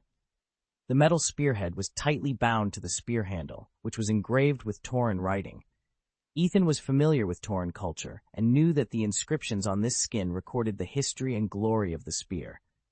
This was not just a weapon, but also a symbol and inheritance of the Tauren tribe. Huon continued, "We Tauren and you Night Elves don't seem to have any friendship. In fact, we practically strangers. You arrogant folks never look at us barbarians. So, I'm curious, why have you come here seeking help from us barbarians?" "Nice to meet you, Huon." Ethan smiled and nodded, unfazed by Huon's slight indifference. He understood that these feelings stemmed from the historical entanglements between the Night Elves and the Tauren tribe. However, he was not one of those arrogant Night Elves. He knew the name Huon High Mountain well. He clearly remembered that this legendary figure was the chief of the High Mountain Tauren and had almost unified the entire Tauren tribe during the War of the Ancients. Additionally, Huon was the eternal mentor of hunters. The eagle's claw in his hand, known as the Spear of the Wilderness Gods, was the supreme artifact of survival hunters and possessed unrivaled power. Ethan knew that time was running out and countless lives were being lost every second due to the invasion of the Burning Legion. He decided to get straight to the point, even if it seemed abrupt. Staring into Huon's eyes, he said sincerely, "Where are your people, Huon? The world urgently needs their help now. The devil's minions have spread all over the earth, and countless creatures are suffering. I believe that your people and the artifacts in your hands will become an important force against the Burning Legion. The eagle's claws will easily destroy the demon's armor and bring hope to this land." Upon hearing the word tribesman, Huon's eyes instantly sharpened, his face darkened, and sparks of anger flickered in his eyes. He gripped the spear tightly, his fingers turning pale from the exertion. Clearly, Ethan's words had touched a nerve. Chapter 695, New Reinforcements. "I understand. You are here for reinforcements to deal with those demons." Huon spoke slowly, each word seeming to be squeezed out from between his teeth. "And the person you are looking for is me." As he said this, his eyes pierced through Ethan's body and looked at Zinazali, meeting the skyline from a distance. Ethan could see the hatred in his eyes. "So you can speak on behalf of the Tauren, right?" Ethan asked deliberately. "I have always heard that there is a legendary figure among the Tauren named Huon Gowling.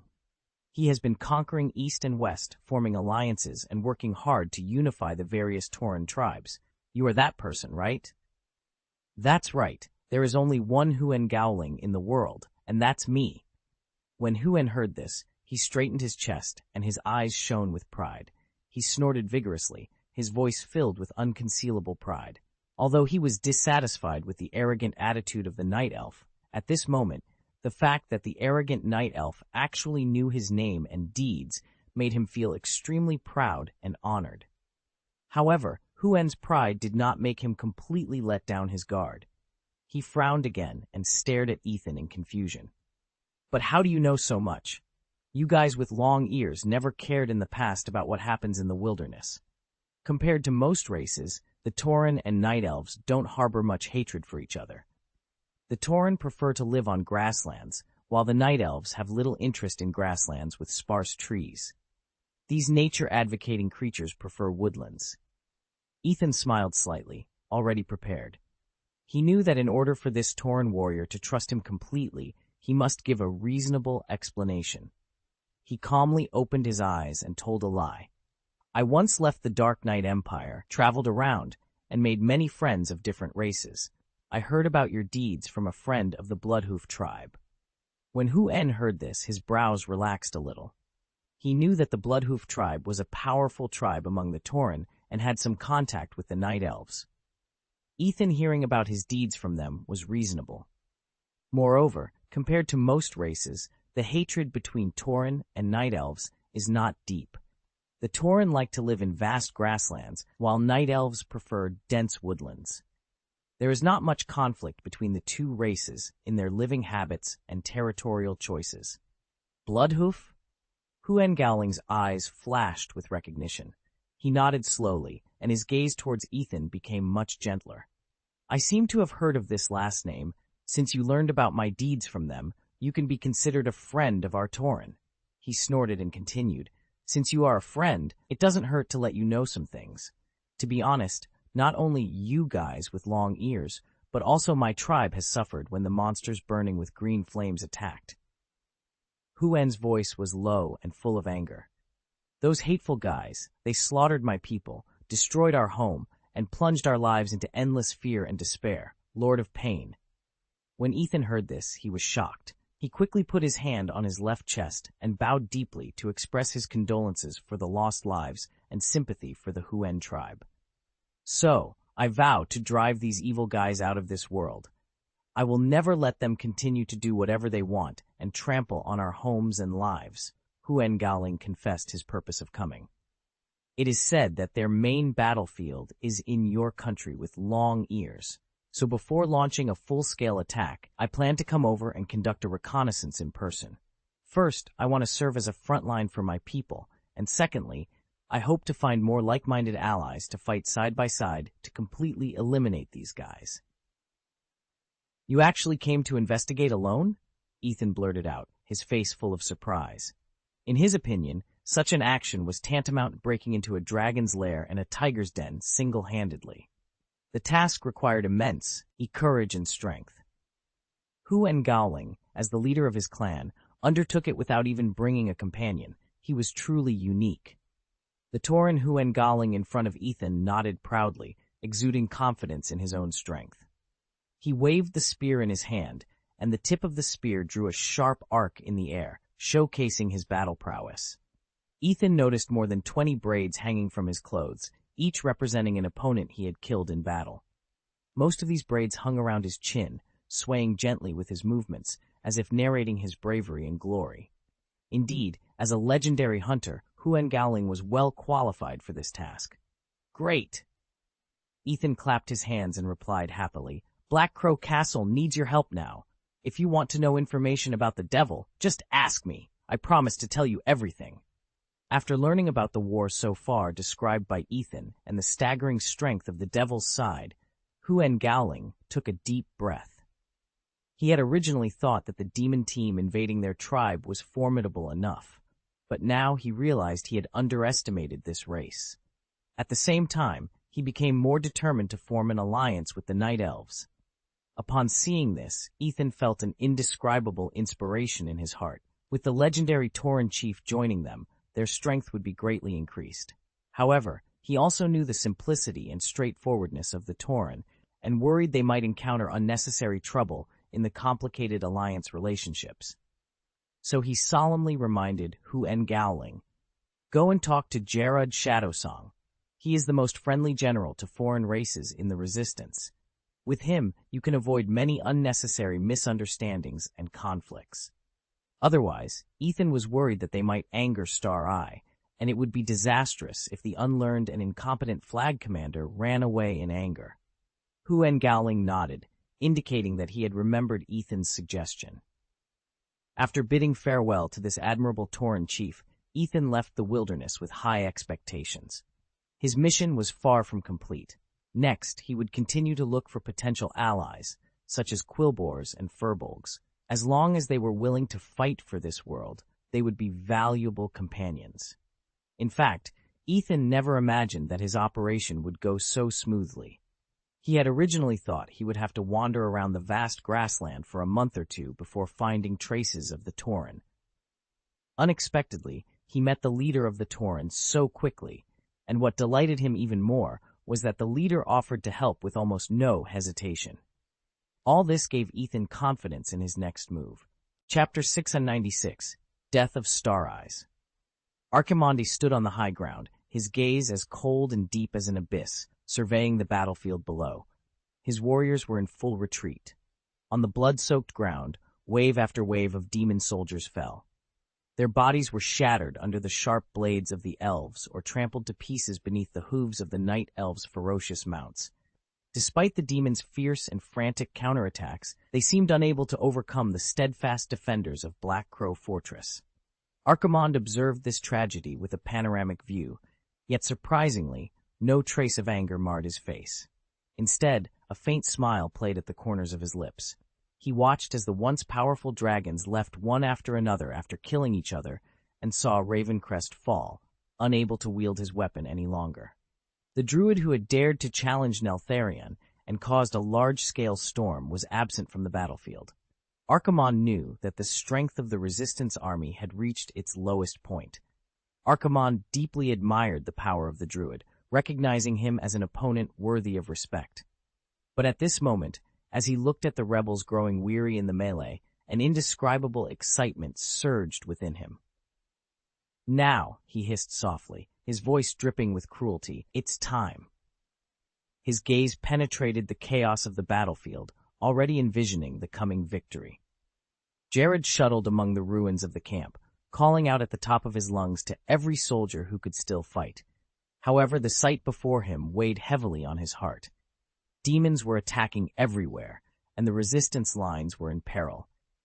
The troops he had were severely lacking. Some even chose to flee the home that was about to become a battlefield. But his belief did not waver, and he still shouted firmly, "Everyone, come forward, for Kalimdor, for our homeland." At that moment, a strange noise penetrated the din of the battlefield and reached Jared's ears. The sound was like the noise of flocks of birds flying high, but it also brought an ominous omen. He subconsciously raised his head and looked in the direction of the sound. In the sky, a black mass of Doomsday Guards was flying rapidly. Their huge figures looked even more eerie under the afterglow of the setting sun.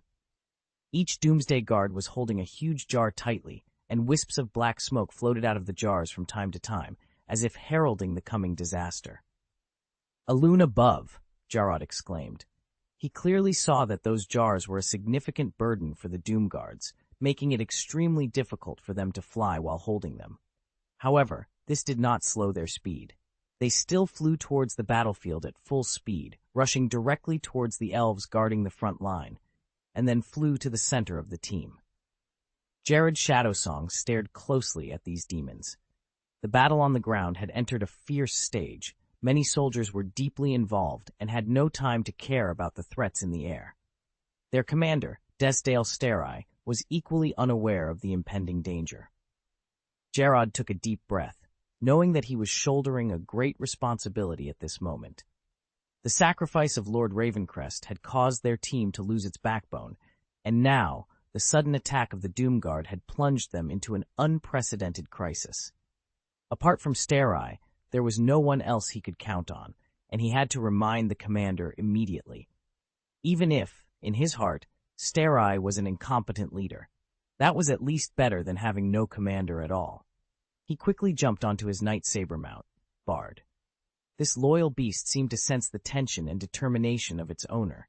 It roared low, kicked hard on the ground with its limbs, and carried Gerard towards Starey's flag. Shortly after they left their place, the Doom Guards in the sky began their terrifying assault. Gerard looked back and saw a Doomsday Guard pouring a huge jar of green liquid, which cascaded down like a ruthless waterfall onto the unsuspecting soldiers. Ah! The soldiers screamed one after another. They fell to the ground instantly upon contact with the green liquid, their bodies gradually losing vitality in painful contortions. Just one jar of liquid caused such heavy casualties. More than a dozen night elves were seriously burned, disabled, and some were even killed on the spot. Jared's heart filled with anger and helplessness. Immediately afterward, other Doomsday Guards began to dump the jars in their hands, and the power of evil poured down like a torrential rain, shrouding the entire guard prison in a shadow of death.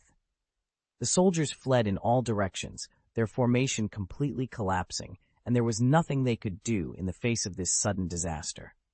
Don't be like this. Some soldiers cried out in despair and ran away, exhausted. The whole team was in chaos and collapsed. They could face the enemy's claws and blades bravely, because these threats could be fought off with weapons, but in the face of the Doomsday Guard's actions, they were powerless. Their voices were soon drowned in the terrifying evil energy. Gerard held the reins tightly, urging Bard the Night Saber to gallop across the chaotic battlefield. The painful screams of the soldiers kept coming to his ears, each sound like a needle piercing his heart. He didn't dare to stop, because he knew that only by finding Desdale's Star Eyes could he save this army that was about to perish. Finally, in the chaos in the distance, he saw the familiar flag, the battle flag of Desdale's Star Eyes. The battle flag fluttered in the wind, as if guiding Jared's direction. He felt a surge of hope and immediately accelerated his speed, rushing towards the battle flag. Not long after, he saw Star Eyes under the war flag. However, the sight in front of him made him instantly feel despair. Desdale Star Eyes sat on his mount, his eyes closed tightly, his face gray, as if he had lost the breath of life. His battle plans, those grand blueprints that once made him confident, had now completely come to naught. Jared was stunned on the back of his mount, unable to accept this cruel reality for a while. The soldiers under his command were still fighting, but the commander had given up. How could he do this? Guard Captain Jared galloped over on a night saber, his figure flashing past the guards and a noble. His hands were trembling as he reached out to the commander, his voice urgent and pleading. "My lord, please take action. We can't let those demons continue to wreak havoc." However, Star Eyes did not react at all, still sitting on his mount like a dead person. Subordinates and guards also gathered around, looking helplessly at their commander, their faces full of loss and confusion. "Commander!" Jared shouted loudly, trying to wake up Star Eyes. "We need you, Lord Star Eyes. What should we do?" However, Star Eyes just muttered, "It's too late, it's too late." His eyes looked away blankly, as if he had despaired of everything in front of him. "We are finished. Everything is finished." Jared's heart suddenly sank. Suddenly there was a sound in the distance, and he instinctively looked to the sky. He saw two demons hovering above them, holding jars full of venom, ready to dump at any moment. His heart tightened, knowing that danger was imminent. He quickly grabbed the commander's arm and shouted, "Danger! Get out of here!" However, Star Eyes just threw his arm away contemptuously, and the expression on his face became even duller. "Let me go," he said coldly. "Who do you think you are, Gerard? Who do you think you are?" Gerard stared at Star Eyes in disbelief, his voice trembling. "Commander, it's dangerous here. Please believe me." However, Star Eyes just gave him a cold look and threatened, "Get out of here, or I'll lock you up." Gerard felt a surge of anger, and Ethan felt helpless in his heart. He knew he could no longer persuade this man, who had lost his mind, to leave. He jerked the reins and drove his mount away from the dangerous place. The demon behind him began to pour venom from its hands, and Ethan's heart was filled with endless grief and anger. He knew that this battle was completely lost, and that they had suffered too much. Ethan's departure seemed to be protected by a god, according to the Night Elves, the Moon God. The moment he turned to leave, disaster poured down like a torrential rain. A large amount of evil energy suddenly descended upon Xingyan and the people around him. The green liquid seemed to come from the furnace of hell, easily melting the metal armor and burning their skin. A sharp pain pierced his heart, and the star-eyed night saber couldn't bear the sudden agony, throwing its master's hissing body off. Xingyan fell heavily to the ground, his once proud face now distorted by fear, making him almost unrecognizable. The situation of his men and guards was equally dire. Those who were not yet dead were twitching on the ground, their faces beyond recognition, and their screams echoed, making people shudder. At this moment, Ethan could only watch all this happen, unable to help them. His heart was filled with endless grief and anger, but more importantly, a deep helplessness. The Doom Guards flew freely in the sky, as if mocking the helpless Night Elves. The attacks from the Night Elf Guards posed almost no threat to them. Only sporadic arrows shot out from the ground, occasionally bringing down a few Doom Guards. The Moon Guards fought hard but could barely resist the enemy's attack. The strength of the entire army was not utilized. They were like a group of scattered sheep left to be slaughtered. Ethan was shocked by the disorganization and lack of coordination in the army. He couldn't help but remember that Xingyan had long ago replaced all the officers under the former commander with his cronies. At this moment, he finally understood the true nature of those cronies. They were just power-hungry villains with no regard for the overall situation. Their existence only weakened the strength of the army and plunged it into chaos and despair. I'm sorry that updates are not stable, as I'm traveling abroad, but I will try my best to update at least twice a day. Chapters 6 and 97, Jared Ascends to Power. Not long after, Jared was surprised to find that there were still some Night Elf troops on standby. They were like forgotten islands, anxiously waiting for instructions that would never come. What's going on? Jared felt a surge of anger in his heart. Now is the time to employ people. Why are there still soldiers standing idle? The guard captain came galloping over, his face contorted with anger. What are you doing? His voice was like thunder, blasting in the ears of the elves on standby. Can't you see that the demons are killing our brothers and sisters? One of the elf soldiers straightened his chest and replied, We are waiting for Lord Desdale's order, Captain. His voice was firm, but revealed a hint of helplessness. Jared felt a pang in his heart.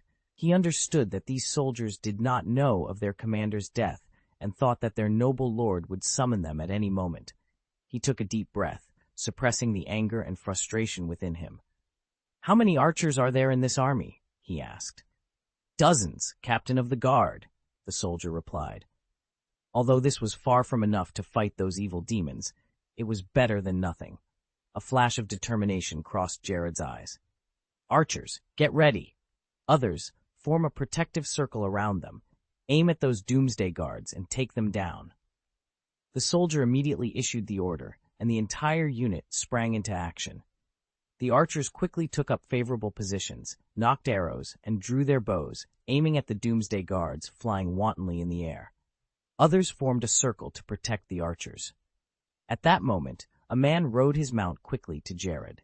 He was wearing exquisite armor, and his face was full of perseverance and loyalty. He gave Jared a military salute, making Jared feel like he was the supreme commander. The city wall on the east side has been breached. We can't hold it any longer.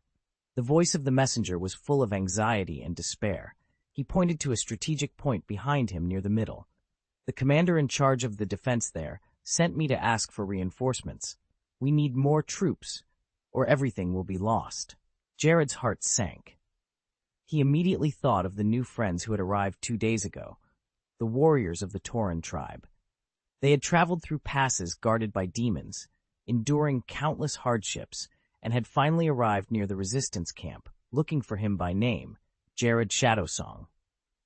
According to their leader, they were invited by a druid named Ethan Quiet to help in the battle. And according to the leader of the Tauren tribe, they were just the vanguard. Their chief, Huan Gowling, would arrive with a larger force later. At this moment, Jared's gratitude to Ethan was beyond words. He knew that without the reinforcements brought by this druid, their current situation might be far worse, and they might have already fallen under the iron heel of the demons. He quickly ordered the messenger, "Go to the warriors of the Tauren tribe quickly. Tell them that Captain Shadowsong implores them to send some elite soldiers and generals to follow you to reinforce the frontline troops. We need their power to turn the tide of the war." The messenger took the order and left, but Jared still felt uneasy. He looked up at the sky. The Doomsday Guards were flying wantonly, posing a great threat to the defenders on the ground. He remembered something and hurriedly added, "We also need to invite their best hunters to attack the Doomsday Guards in the sky. We cannot let these demons continue to slaughter our compatriots without restraint." After Jarod finished speaking, the messenger's expression became more relaxed, and he followed the order. Before Jarod could clear his thoughts, 2 more people hurried over, their faces full of anxiety and expectation. Seeing this scene, Jarod guessed that people had seen him organizing forces to fight back, so some had come to him for guidance. Jarod mistakenly thought he was commanding the troops in the name of Desair's Star Eye. Although this misunderstanding left him feeling a bit helpless, it also made him realize the greater responsibility he now shouldered. He tried to calm his inner turmoil, knowing that even though he wasn't the commander, he couldn't ignore those who came seeking help. He listened carefully to their needs, frowning as he thought about how to mobilize troops quickly to meet the front line's demands. To his surprise, another Moon Guard officer, clad in a robe, approached him swiftly. Jarod realized he had never seen this officer before, and that he seemed to command a new force. Regardless, new power was always welcome. Captain Shadowsong couldn't help but sigh in relief upon seeing the robed Moon Guard. He hurriedly stepped forward and shook hands with the officer. "I am Dinar," the Moon Guard officer said directly. "Under the orders of Major Madrak, I came to seek rescue from the captain of the Shadowsong Guard." Dinar continued, "Our mages have effectively curbed the attack of those demon wizards. Although the casualties are significant, we have reorganized our forces. We are working hard to deal with those enemies in the sky and the Eridar wizards in the distance. However, the enemy seems to have sensed our weakness and is trying to send an elite team to attack us. Therefore, we need more protection." "Praise Ethan Quaye," Jarod muttered the name silently in his heart, also thinking of Madrak, a guard commander. Madrak and his team had been brought here last week by Ethan Quaye and his sister Maiev.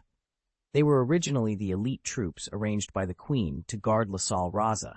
However, when Ethan led the Luna priests of Razal Raza to break through their defenses, he convinced them to rebel.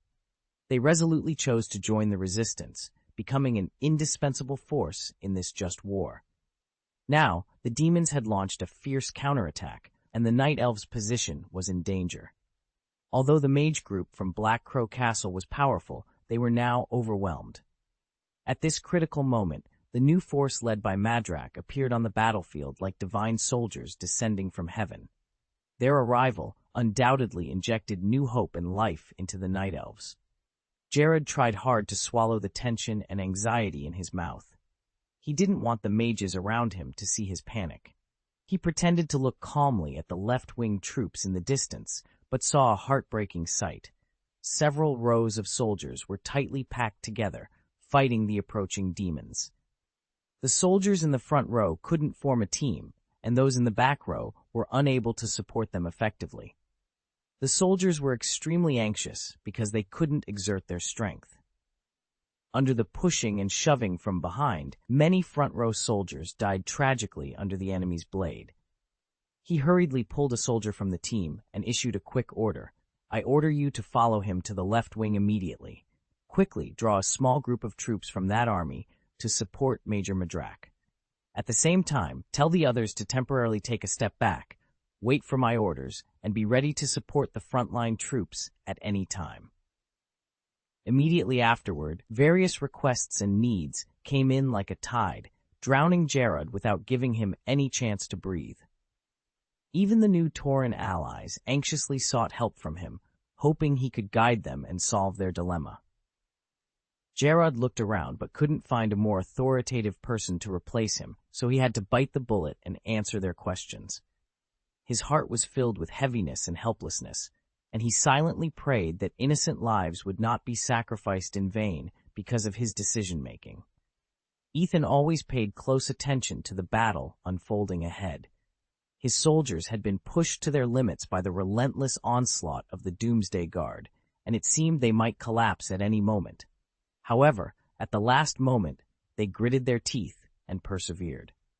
The Moon Guards and the archers worked closely together, concentrating their repower against the winged demons, achieving miraculous results. The Doomsday Guard was defeated and fled, with many of the escaping demons still clutching jars full of their shameful defeat.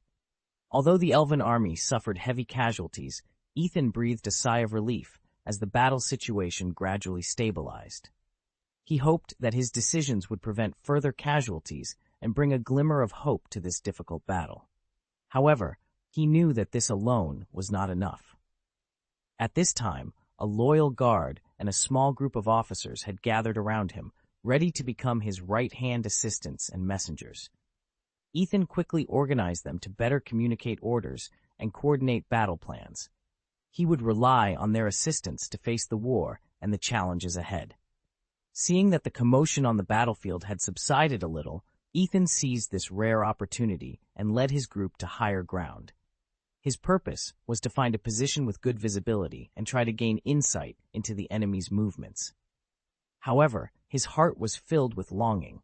How he wished there were one or two powerful mages around him who could cast Flying Technique or Arcani, allowing them to soar into the sky like falcons and overlook the entire battlefield. In comparison, they could only climb the mountain and look far away, appearing somewhat clumsy. Chapter 6 and 98, Reinforcements. Reinforcements. When they finally reached the top of the hill, the sight before them made Jared frown. The enemy's follow-up troops stretched endlessly, like a giant dragon winding and spreading into the distance.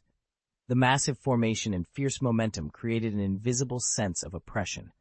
Jared knew that this battle was not looking good for the resistance. They had pursued rashly under the blind orders of their former commander, Star Eyes, and were caught off guard by the Devil's sudden counterattack. They lost their geographical advantage and failed to establish a stable defense line. In this situation, additional reinforcements were necessary. They should have arrived by now, Gerard muttered, looking in the direction of Suramar and praying silently. From the moment the counterattack began, he had already sent messengers to Suramar to request help. The Grand Magister Elizande and her mages had the ability to initiate large-scale teleportation. According to his calculations, reinforcements should have arrived on the battlefield long ago. However, there was no sign of them, and Gerard knew that something must have gone wrong. His heart was full of anxiety and uneasiness, but his expression remained firm and calm. He knew he was the leader of this team and the pillar of support for everyone. He couldn't show any panic or frustration at this time. When the messengers hurried back with the magician's message, Jared's heart surged with hope. Elizande's reply was full of praise and promised to help them defeat the Legion. However, as time passed, Jared still saw no sign of a single Suramar soldier. He waited anxiously, filled with doubts and uneasiness. To confirm the situation, Jared sent several more messengers, but none of them returned. Standing on the high ground, looking into the distance toward Suramar, his heart was filled with despair. A feeling of abandonment gradually crept in, making him feel extremely helpless. No, this is impossible. He shook his head desperately, trying to deny the terrible thought. However, the idea grew like a weed in his heart and could not be contained. Jared tried hard to convince himself that the Black Crow Fortress was Suramar's barrier. Once the Black Crow Fortress rebels were wiped out, Suramar would cease to exist. Elizande must know this, so she would definitely send reinforcements to support them. However, as time went by, his hope gradually faded, and his uneasiness grew stronger. He began to wonder if Elizande had surrendered, or if she had found a way to protect herself, but never mentioned it to anyone. These thoughts made him feel extremely pained and desperate, and he didn't know how to face this cruel reality. At this tense moment, a sentry hurried over with a somewhat panicked look on his face. "Lord Gerard," he said breathlessly, "there seems to be some movement in the Devil's front." Gerard immediately frowned. knowing that at this critical moment, any slight disturbance could affect the direction of the entire battle. He quickly calmed his emotions and then asked decisively, "I want the specific situation, soldier." After consolidating his position as commander, Jared immediately showed his true colors. In the last battle, the captain of the guard encountered a critical moment in his life. Facing the defeat of the army, he was not the commander, but he could not stand idly by. When he finally got that position, he realized the heavy responsibility on his shoulders. He must try his best to issue wise orders, even if he was under immense pressure. Despite coming from a humble background and lacking a complete military education, he still had to make the right decisions. Otherwise, his comrades would suffer the consequences and possibly die. He had persisted under such pressure, and it was through this process that his authority gradually accumulated. The sentries swallowed and tried to calm down. It seems to be a large group of Tauren, and there are also some monsters that look like bears. Upon hearing the news, Jared suddenly felt an inexplicable excitement in his heart. He didn't bother to ask any more questions and quickly looked in the direction pointed out by the sentry.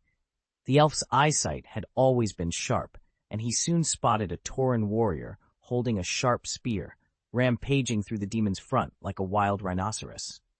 Behind the Tauren warrior was a group of furbolgs. They were huge and powerful, and every time they waved their arms, they seemed to stir up a strong wind.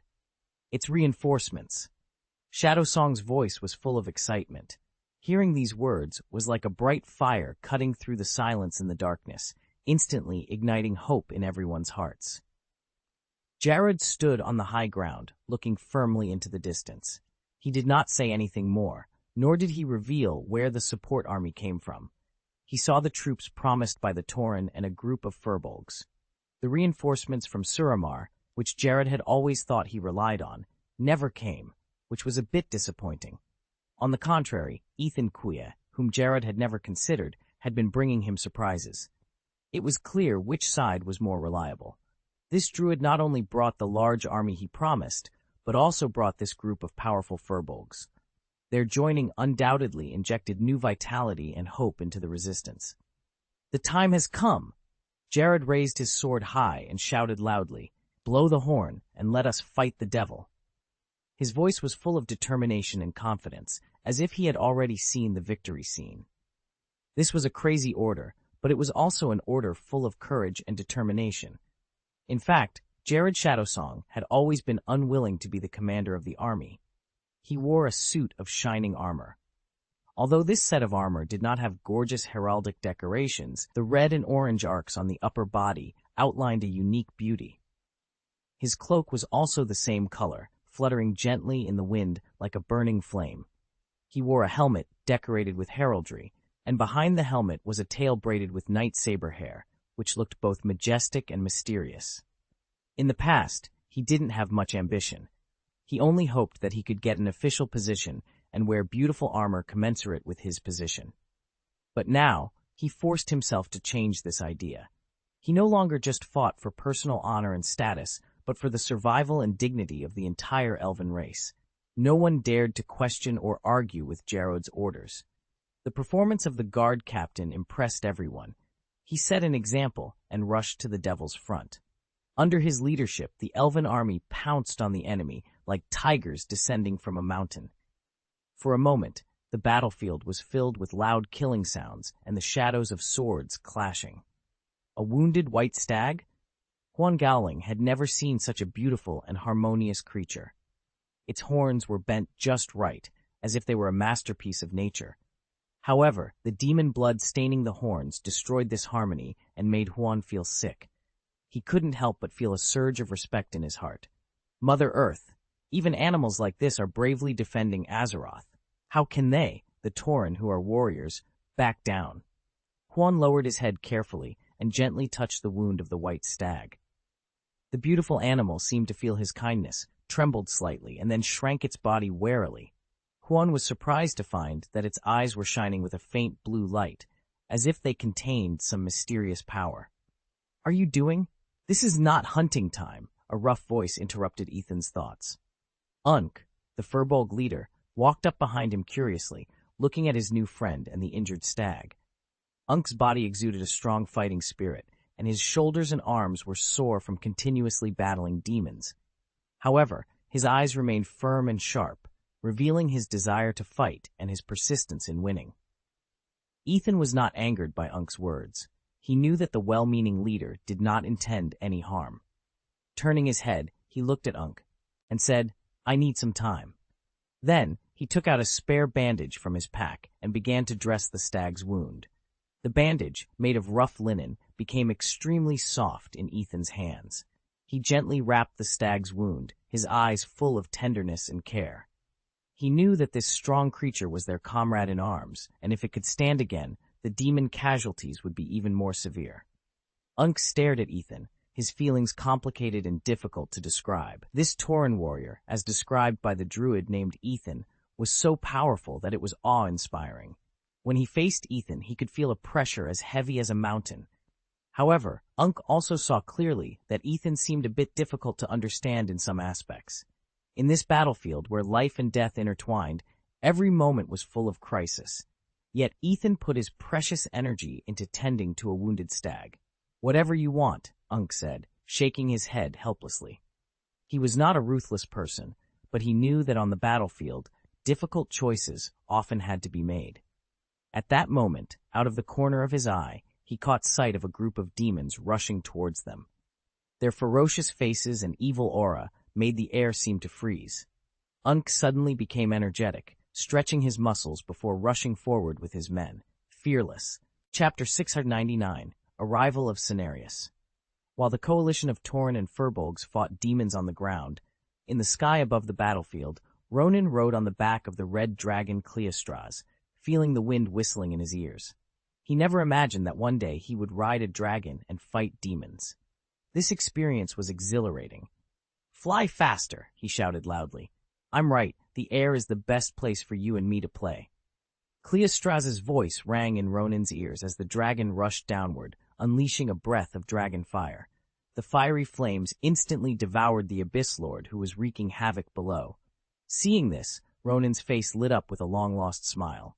He felt the tacit understanding and trust between him and Cleostras. They had become the perfect pair. As the red dragon attacked, Ronan concentrated his mana and released a scorching fireball. The fireball drew a dazzling arc in the air before exploding near the main gate of the Sky Queen Demon Guard. "Why don't you ask me if I will be dizzy?" Ronan joked. Just as Ronan was talking to Cleostras, a melodious horn sounded through the air.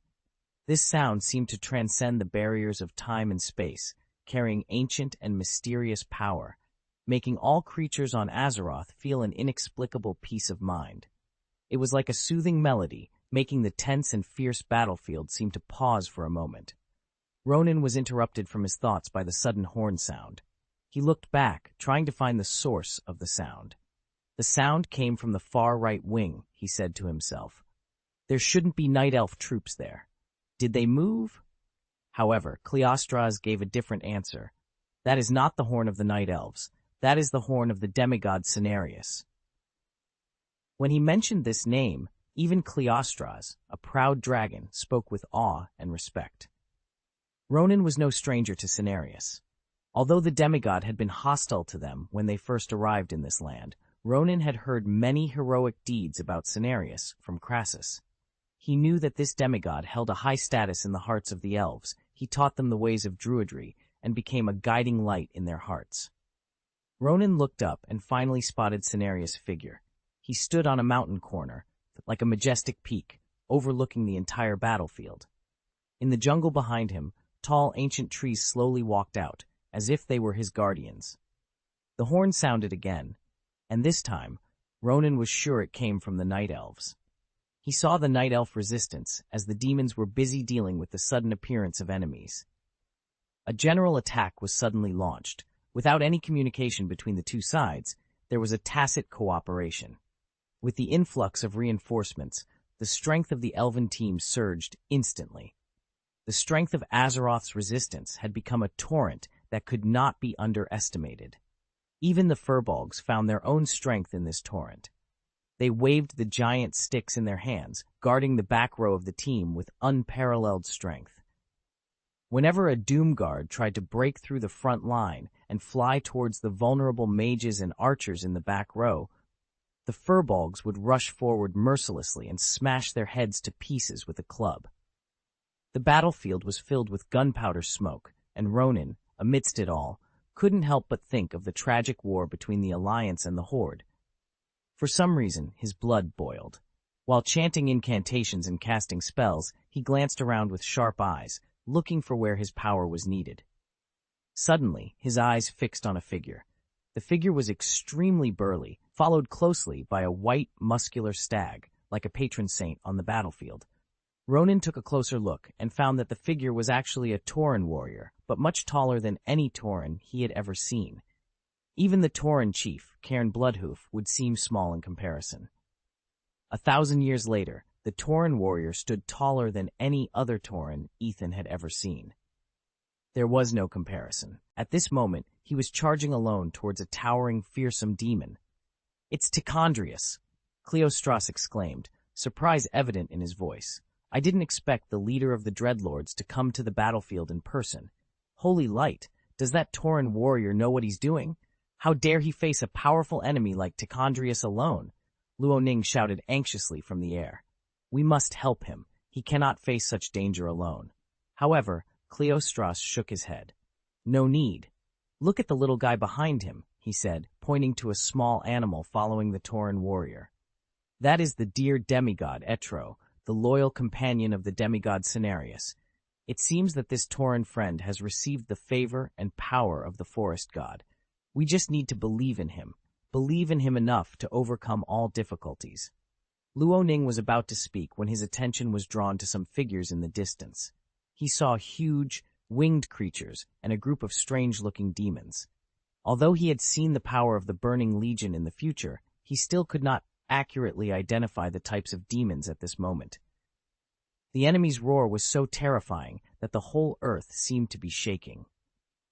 Among the enemy ranks, Luo Ning also saw some giants. Their bodies were taller and burlier than any demon he knew, as if they came from hell.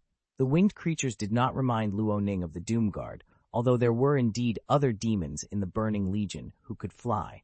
But at this moment, he was unable to match these creatures with the enemies in his memory. "We must stop those Abyss Lords," Cleostras roared, his voice full of determination, as if he was ready to charge into battle. "Wait a minute, Crassus," Luo Ning shouted, trying to calm Cleostras and discuss their strategy. However, Cleostras seemed eager to join the battle. "Don't be afraid, we are on board," he shouted, and before Luo Ning could react, Cleostras flapped his wings and flew high, carrying Luo Ning towards the Abyss Lords. The troops led by Gerard were like a sharp sword, piercing deeply into the enemy's formation, advancing on a front line of thousands of meters. The results were brilliant, even beyond his original expectations. When he saw an army coming their way, joy surged in his heart like spring water. The man at the front of the team was tall, walking steadily and powerfully on 4 legs. Every movement revealed unparalleled strength. His hair was fluffy and wild, with a pair of majestic and beautiful antlers standing atop his head. He was the darling of nature. Behind this giant followed dozens of strange-looking creatures. Their upper bodies were strikingly similar to night elves, elegant and mysterious, but their lower bodies were like those of deer, strong and beautiful. Without exception, these creatures were all young and beautiful women, and their presence brought a different color to the battlefield. In addition to their animal-like features, they were covered with smooth green leaves, symbolizing oneness with nature. These green leaves sparkled with crystal light in the sun, making them look more mysterious and charming. When Jared saw this scene, his heart was filled with shock and joy. He knew that the arrival of this force meant more strength and support. The tall giant and Malfurion beside him made him feel completely relieved. "Hello, Gerard Shadowsong," the man with antlers on his head rumbled, his voice reverberating like ancient thunder. "When we first met, you are indeed a born leader, as rumored." Hearing the leader's words of praise, the graceful women draped in green leaves looked curiously at the somewhat bewildered commander, curiosity and expectation shining in their eyes. "I am very happy to see that you can organize an army to defend," the antlered man continued. our beloved homeland. Cenarius continued to watch the Night Elves fighting bravely on the battlefield. Your ability to coordinate actions has even surpassed Curtalos Ravencrest. Jared's mouth fell open in shock, as if he couldn't believe his ears. Yes! Oh no! He quickly waved his hands, looking flustered, with a humble and sincere expression on his face. I just did what I thought I should do. I don't have a formation like that of Lord Ravencrest. I'm very grateful and surprised. Your arrival is really so unexpected. He looked at the king of the forest before him, and the respect in his heart was like an endless river. The arrival of Cenarius had left him extremely surprised and grateful. In times of crisis, no one can stay out of the situation, Cenarius said deeply, his words carrying endless, profound meaning. Jared's eyes immediately shifted to look behind the legendary forest guardian. Then he saw an unimaginable sight. Chapter 700. The Arrival of the Wilderness Demigod. The scene before Jared seemed to leap out of a childhood fairy tale, becoming a tangible reality. He gazed up at the giants that had only appeared in mortal dreams, his heart filled with awe and shock. Although the king of the forest, Cenarius, was extremely tall, even more towering companions stood beside him. A pair of bear-like twin brothers, the demigods of Furbolgs, Ursal and Ursoc, stood quietly next to Cenarius. One of them looked at Ronan with interest, as if he had found something special in him. Behind the two Furbolg demigods stood a smaller creature. Despite his size, his fierce eyes made it impossible to ignore his presence. He eagerly watched the distant battlefield, panting heavily and rubbing his huge paws on the ground, creating deep ravines. Anyone with a discerning eye could see that these were 10 wolves full of wildness and power, the 10-headed god, Reimagined Goldrin. In addition, a huge wild boar drew attention. With a pair of extremely sharp fangs and a body covered in sharp, deadly thorns, Gerard recognized him immediately. An idea flashed in his mind, and a name popped up. Agamagan, another demigod with primitive power. Some beings may not look spectacular in appearance, but they leave a deep impression with their unique temperament. Among these demigods was a woman with a beautiful yet slightly gloomy appearance, like a shadow under the moonlight. She had a strong figure, like an elegant bird, surrounded by a large group of happily flying birds. This woman was none other than Elun's messenger, Ivana, the mother of flying spirits. Her presence added a touch of agility to this mysterious land. Not far away, a huge turtle slowly moved its heavy body, its neck stretched out long as if looking at the distant shore. This was the turtle demigod, Tutuola, who carried endless years and wisdom. Around Tutuola, a short fox nimbly shuttled between the legs of the giants. It had a cunning and sacred face, with a witty light shining in its eyes. Although small in size, this fox exuded an indescribable majesty and power. The demigods were also surrounded by some short humanoid creatures, holding sharp swords, and with a pair of gorgeous butterfly wings on their backs. These wings shone brightly in the sunlight, making them look both mysterious and cute. They were a type of elf, known for their agility and sharp swordsmanship. Suddenly, a pure white figure flashed past the corner of Jared's eye. He immediately turned to check, but saw nothing. However, a clear image lingered in his mind. It was a huge stag with majestic antlers, seemingly fallen from the sky, radiating divine brilliance. His mind raced, and he immediately thought of the legendary white stag demigod, Ma Lu-En. Not only was he a powerful demigod, but he was also the father of Cenarius. Although it was only a brief glance, the majestic and sacred aura was deeply imprinted on Jared's heart. People continued to arrive slowly from the other side. Among them, some male demigods were particularly eye-catching. They wore hoods and were covered with a layer of tough skin that looked like oak bark.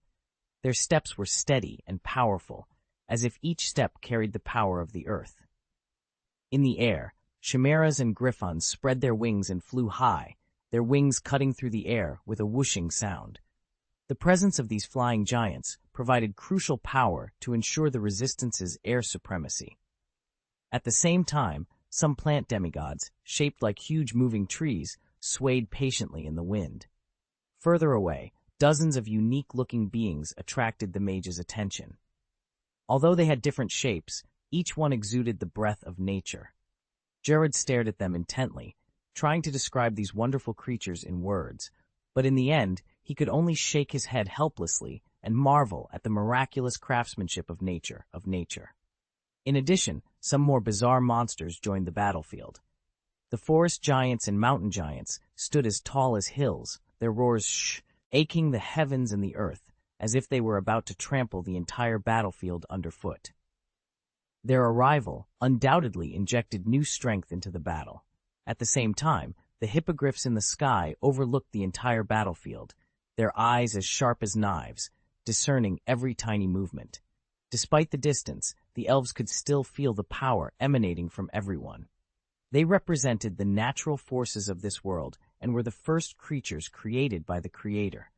They shouldered the heavy responsibility of protecting nature from harm, and their arrival at this moment undoubtedly brought new hope to the battle. In addition to these creatures that were close to nature, some unexpected allies also joined the battle. The arrival of the elements of air and water surprised Jared. Even though they were far apart, he could feel the power emanating from each element. They represented one of the most primitive forces in the world. The King of the Forest. Jared Shadowsong's voice trembled with awe. He managed to squeeze out a sentence despite his shock. The demigods of Kalimdor. They all came. Cenarius walked towards Jared, a warm and deep smile lighting up his face, illuminating the entire battlefield as if the sun had penetrated the clouds. "We are not just reinforcements. You will see our determination," he said softly. Jared didn't understand what he meant at first, but soon he did. Cenarius made an incredible move. He, the King of the Forest, slowly lowered his head, bent his front legs, and knelt on the ground. Behind him, other demigods also expressed their respect and surrender in their own ways. The sight made Jared feel dizzy.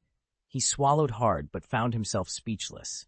His eyes involuntarily glanced behind him, where all the elf soldiers stood quietly, their eyes full of awe and shock. At this moment, most of the elven soldiers realized one thing. Each of these demigods who joined them in the battle had been living in the world for countless years, and their power was unimaginable. However, now, they actually regarded Jared as someone to obey in battle. This trust and expectation made Jared feel both excited and terrified. "In the next war, we will obey your command," Cenarius finally explained. Seeing that the elf commander was still in shock, Cenarius stood up slowly. He looked at the night elf in front of him and reminded in a low voice, "Time passes like water. We are waiting for your instructions, Sirud." The young commander felt an invisible force motivating him. He straightened his body and replied, "Lord Cenarius, your arrival is a real help in times of need. I am deeply honored and grateful to you and all the demigods for your efforts. With your joining, we finally see the hope of survival, a wonderful opportunity full of light." The King of the Forest nodded slightly and turned his gaze to the army behind Jared that was ready to go. "You are right, Jared Shadowsong. We do still have a chance, an opportunity that cannot be missed. Now, let us join hands and fight for the future of this land." In fact, when those majestic demigods officially entered the battlefield, the demons had already begun their rout. The powerful aura exuded by these guardians of the wilderness made the dark forces feel unprecedented oppression. They hadn't even taken action yet, and their mere existence had become an insurmountable obstacle for the demons. Archimonde, the leader of the demons, knew that he had no chance of winning if he continued to fight. The moment the demigods of the wild appeared in full force, he realized that Azeroth had not completely succumbed to darkness. There was still strong resistance here, enough to compete with his legion. As a result, Archimonde made a wise but bitter decision to withdraw all troops. He knew that now was the time to retreat. It was not yet the time to conquer this planet. Azeroth's leader resisted, understanding that the dawn of victory would not be so easily achieved. The Burning Legion also needed to gather its strength.